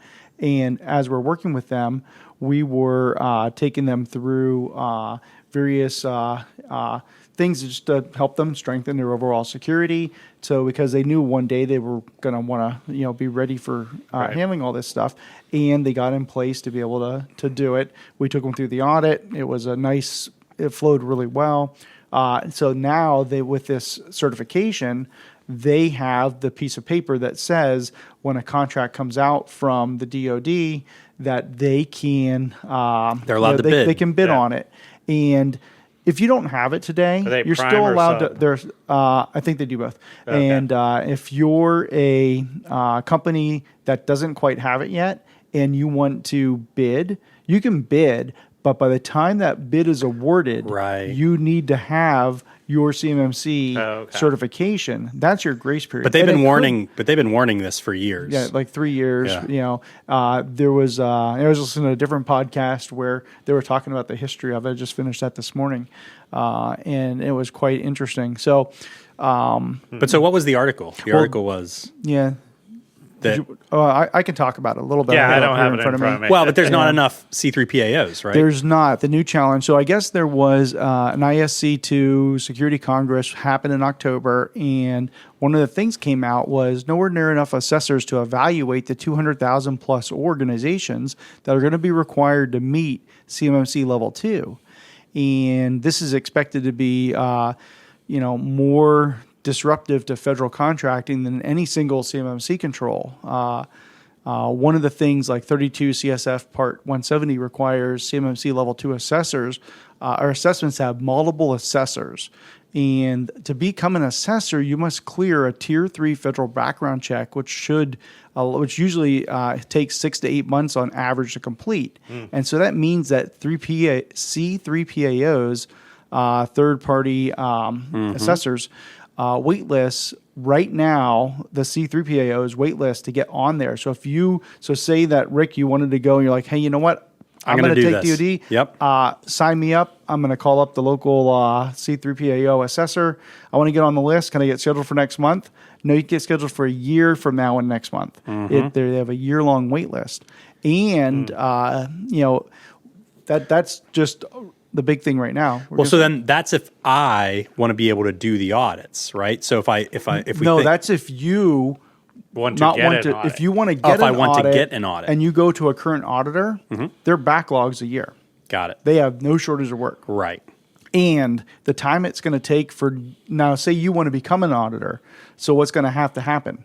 If you don't have your level 3 background check, that's going to be one of the things. That's where I was going. Yeah. And if your company... Do you have to do level 3? Because most companies are, 1 and 2? I don't know the population. No, that's different. I'm sorry. That's different. I'm confusing two things. He's talking about background checks. Level CMMC has a level 1, which is basically like a couple dozen controls. Right. Level 2 is all of the 171 controls, and level 3 is like your major government contractors, your multi-billion-dollar manufacturer. The most stringent version of CMMC and stuff. This is different. This is Tier 3 is what I should have said. Federal background checks. Those take 6 to 8 months. So if we don't have all auditors need that? All CMMC 3PAOs. 1, 2, or 3. Yes. Yeah. If you're an auditor, actually a CMMC level 1 doesn't need an audit. I didn't know that. It's more self-assessment. Oh, okay. You can self-attest. right.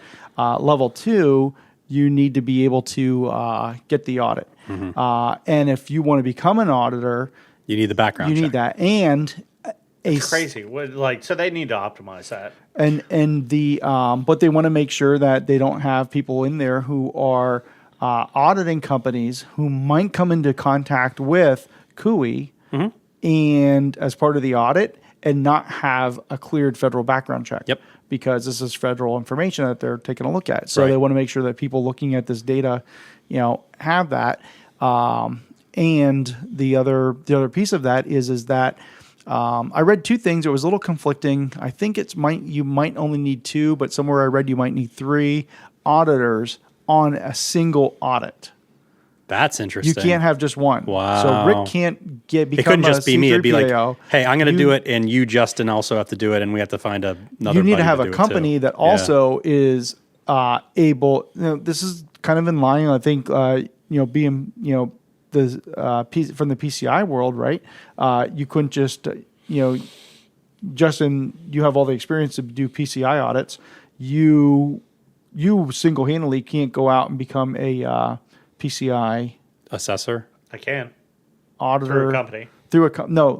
Just through a company. But can your company with only you do it, or do you need Yes. more than one? I need a QA somehow. Yeah. Okay. And so I'm not sure if that's So the there reason, are but, yeah. separations, but technically I could do the entire audit by myself. Okay. It only Gotcha. requires one senior whatever QSA onto that. But C3PAOs need some. They need to have at multiple least people. 2, maybe Okay. 3, depending on what That's I was crazy. reading earlier. What's the justification for that? I didn't get into that. No, I don't know. But I'm kind of curious, like, why would that even make sense? Why are you forcing multiple auditors on a single project? I don't You know, know the answer. Yeah, to that was built into. It's actually built into. So if you want to read on this, it's 32 CSF Part 170. That law yeah. requires that you have multiple assessors on a CMMC level 2 or higher assessment. And then you take that, you take the fact that you need to have multiple, then you take the fact that you're going to have that these current auditors are a year wait time, and if you want to become a new one and you haven't had your background check, you got at least a 6 to 8 month wait before you can even be passed. And that's for the background check. But if I'm correct, to be a C3PAO, the organization side, because the people need the background checks. Right. The organization itself needs certified to be able to do the thing. Yes. And I don't know if that timeline is shorter or longer. Didn't even or whatever. get into that, but yeah. That just more exasperates this problem. Actually, that does make a little bit. So I have experience on the FedRAMP side of that, and they have specific roles. There's like 5 roles that have to be fulfilled within the FedRAMP side. And the same person can't do. There are some exceptions into that, but typically, you would, like you have to have a head pen tester, and a head auditor, so technical / audit, side of things. But they don't have the requirement to do like background checks and stuff. Yeah. But so the overall impact here, theoretically, if everything's not big background checks that, Yeah. Yeah. But so if everything kind of stays as it is, relatively speaking, it sounds like there's going to be a lot of organizations that can't get certified in time to actually bid on the contracts that they might need to bid on.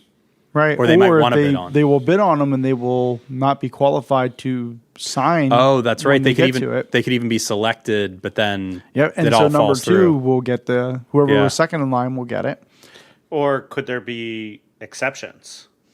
I don't think the rule makers are allowing that. There's not supposed to be, but I would suspect that, like, depending on the size of this operational problem by the time they get there, right? I mean, you're not just going to stop all manufacturing. I mean, this stuff will change as you go because it's changed so many times in the last several years. I mean, this iteration have of to lighten up CMMC on is the certification or the background check. That's way too long from an operational standpoint. Well, so you're saying that maybe they'll have to not have a tier 3 federal background check, but something that's not as detailed. Yeah, go let a third party do a standard background check. Standard with background all the check, criminal, court, all the stuff and everything. Because that tier 3 means they're doing interviews with friends and family, all that stuff and everything. Okay, let's look at their background. Like, do they have something in the past? Like federal, state, 7 years going back, all that stuff. I don't know. That'd be very interesting. Now, I'd just say I'd be interested in like the general timelines there. So they say they loosen that and that's no longer the bottleneck.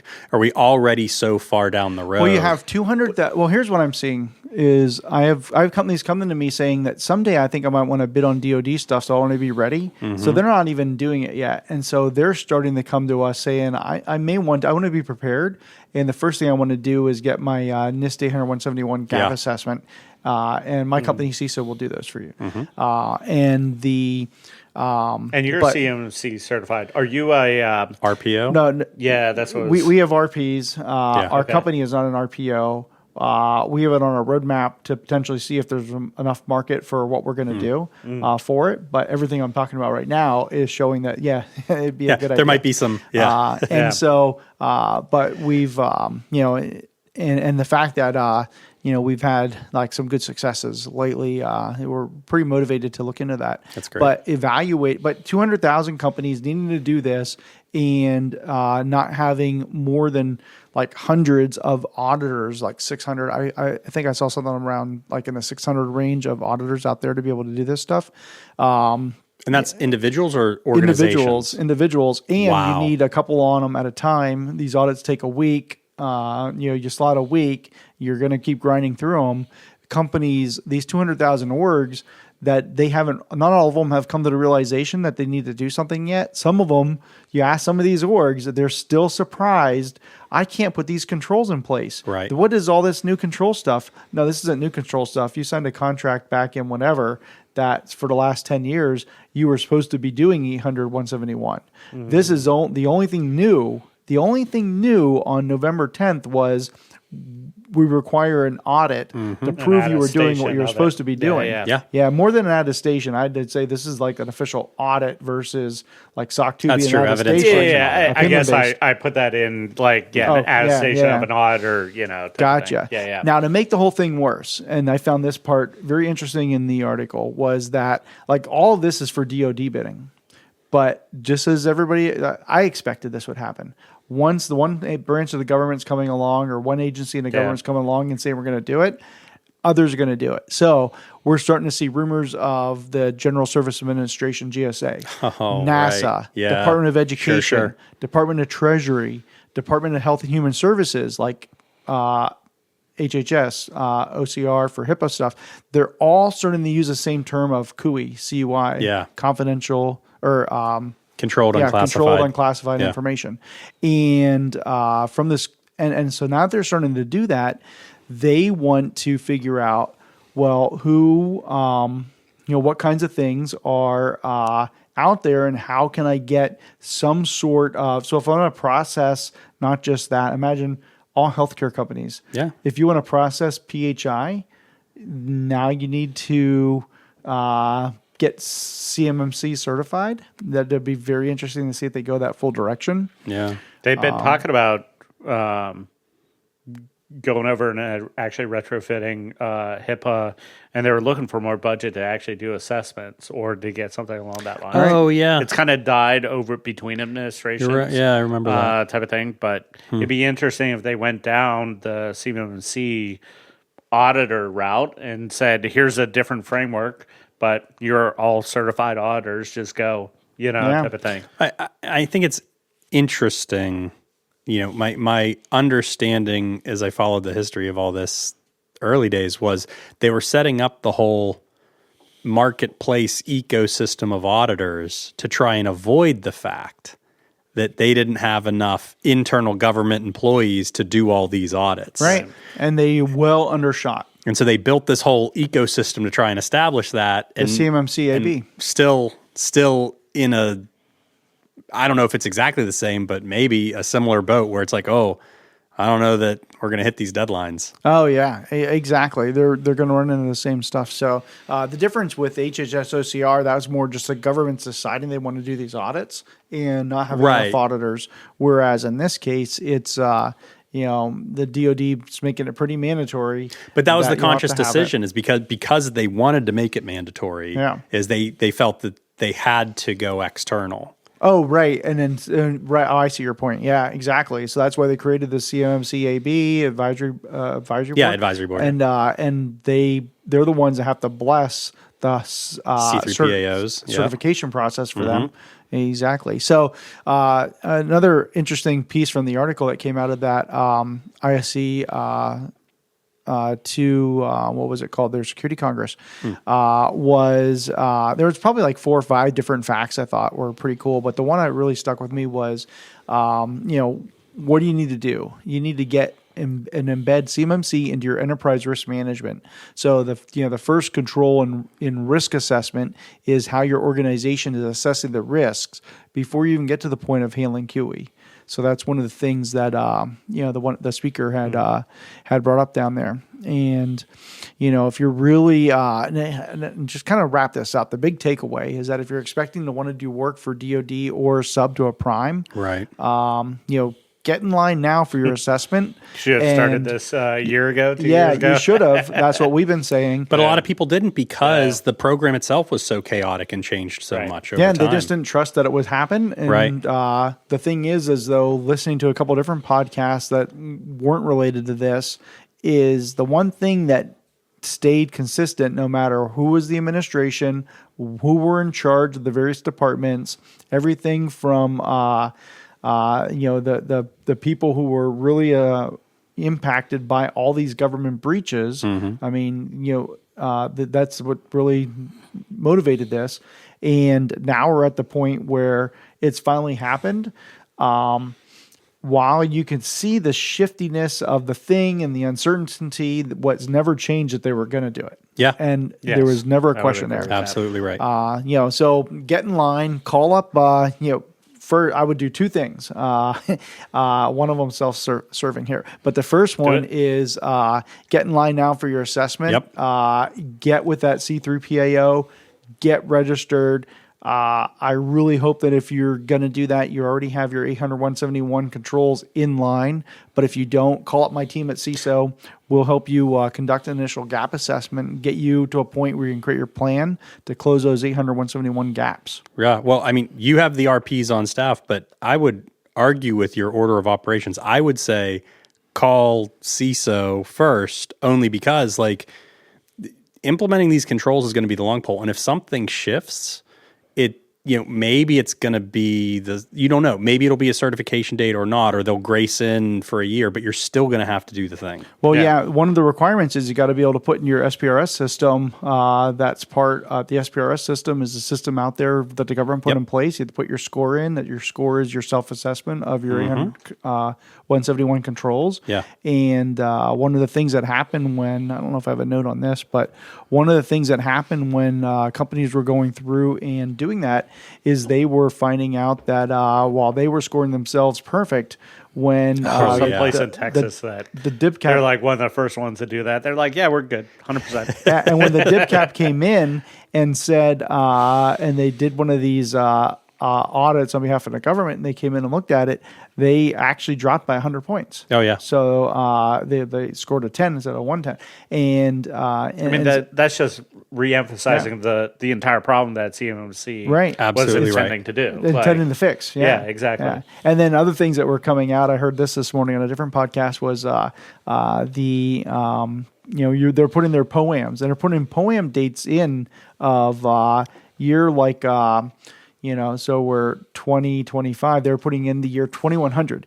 And that's your remediation plan for issues is your POAM. Yeah. They're putting in the this will be corrected in like 100 years. Yeah, we'll fix it eventually. And they're like, now wait, do you guys realize that the government actually has access to this and they're reading these these reports? So it's all right there. So don't wait any longer. Yeah, get it fixed. And I'd say start with the controls and get in line with your C3PAO for sure. But also call us up. We know some C3PAOs. I don't know how many strings I can pull, but at least I'll make introductions to ones that are going to be efficient and help you get it done. Awesome. Yeah, and they'll prioritize on is it contract renewal? So if you're in the middle of a contract.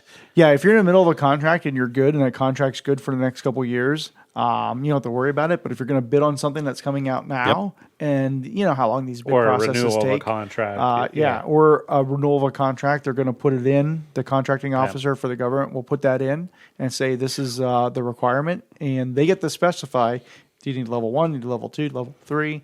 And, on average, most will be level 2s. And that's exactly how it'll work. Yeah. Well, and it's worth noting too. I mean, even if the government decides to shift a little bit on timelines of what's acceptable, they're talking about the primes. The primes can set whatever expectations they want with their subs, and I've seen situations in the past where those big primes are very rigid with respect to what they expect. Right, because the third-party vendor risk management program is looking at that. That's a good point. I didn't even cover that. I'm so glad you brought that up because you're absolutely right. The majority of those 200,000 companies are probably not going direct to the DoD. They are trying to work for primes. And what they're trying to do for primes are really simple things. It might just be, I need to take this piece of aluminum and bend it in a very particular way. Yep. But in order to do it, I need access to There's a CAD this stuff, file The that tells me how to schematics do or- it. and exactly. it's up to the prime to say, well, is that vendor processing things for me that I feel comfortable saying they only need a level 1, or am I going to be more conservative as a prime because I don't want to lose being a prime for some problem that happens with that vendor? And if you're a prime and you got in line and you have your thing, why would you seek the exception with the government to have a sub? Like, I mean, there's just things And there. I actually saw it was months ago. There was a bunch of questions going up to CMMC and the board and everything, and it was a big sub. I forget exactly. It was like a Lockheed Martin, that style company. Yeah, big company, does a lot of work with the government, and they're like, Are you serious? Like, we're at risk if one of our subs aren't compliant with CMMC. Oh, yeah. And they're like, yes. Yeah. And they're like it was basically just a question and answer, and it was like, yeah, like if one of our subs aren't compliant, that doesn't affect our status. Like, no, it does. It does affect your status. So I would just say, If if you're a sub that works for a prime and that prime has gotten their certification or planning on getting their certification in time, just recognize, even if the government decides to relax a little bit on some of the specific requirements, your prime could still have certain expectations that are not aligned. And they're going to get more stringent with that verbiage and everything. That was basically the outcome, is like, now your prime is going to be, up your butt to make sure. 3 years ago, I started getting calls from companies, like small manufacturers out of like West Virginia, who have been asked by their prime, oh, yep. are you NIST 800-171? Are you fully all the way there? I had the same thing. Yep. Yep. And the company had no idea what they were like, I don't even know what you're talking about. Right. What's 171? Yeah. Well, and this was so early in the program that like the big primes were like, hey, we were told we had to do this, so we entered it into our vendor management program. That's and we exactly just what like happened. copied and pasted the language, and all these subs were like, what data are we even talking? Like, what do I even need to secure? And like nobody knew. Yeah, they weren't clear on what on CUI they had, and they weren't doing any kind of segmentation or even declaring their whole organization as in scope. Yeah, 100% right. So I'm so glad you brought up the primes and the primes, because majority of this is going to be subs who are going to lose their contracts with primes. They're probably pretty good contracts. They don't want to lose them. Get this stuff in order. Yeah. And Justin, by the way, I love this T-shirt. That's a great shirt. Right? Yeah. I was going to mention that. That's a dig pretty it. slick T-shirt there. Yeah. Wish I had one. You had a bag full of them last time I saw. Yeah, so I think to wrap this up and everything, there's going to be a lot more work coming from like virtual CISO, virtual GRC stuff for a lot of these subs and everything. I can imagine, like especially the small manufacturers are doing a piece out of a bigger contract and everything. Yeah. Yeah. And if you are a sub and you don't want to deal with too much of it, you could also consider having CISO help you out with some GRC engineering potentially. Yeah, there you go. Get it all in order. automated. Yeah. Awesome. I think that's a wrap here. Brilliant. Good. Awesome. I love it. Yeah. All right. Well, thank you everyone for joining us for episode 19. Don't forget to comment, like, and subscribe. We're really trying to push up these numbers here. And thank you for joining. See you next time. See y'all.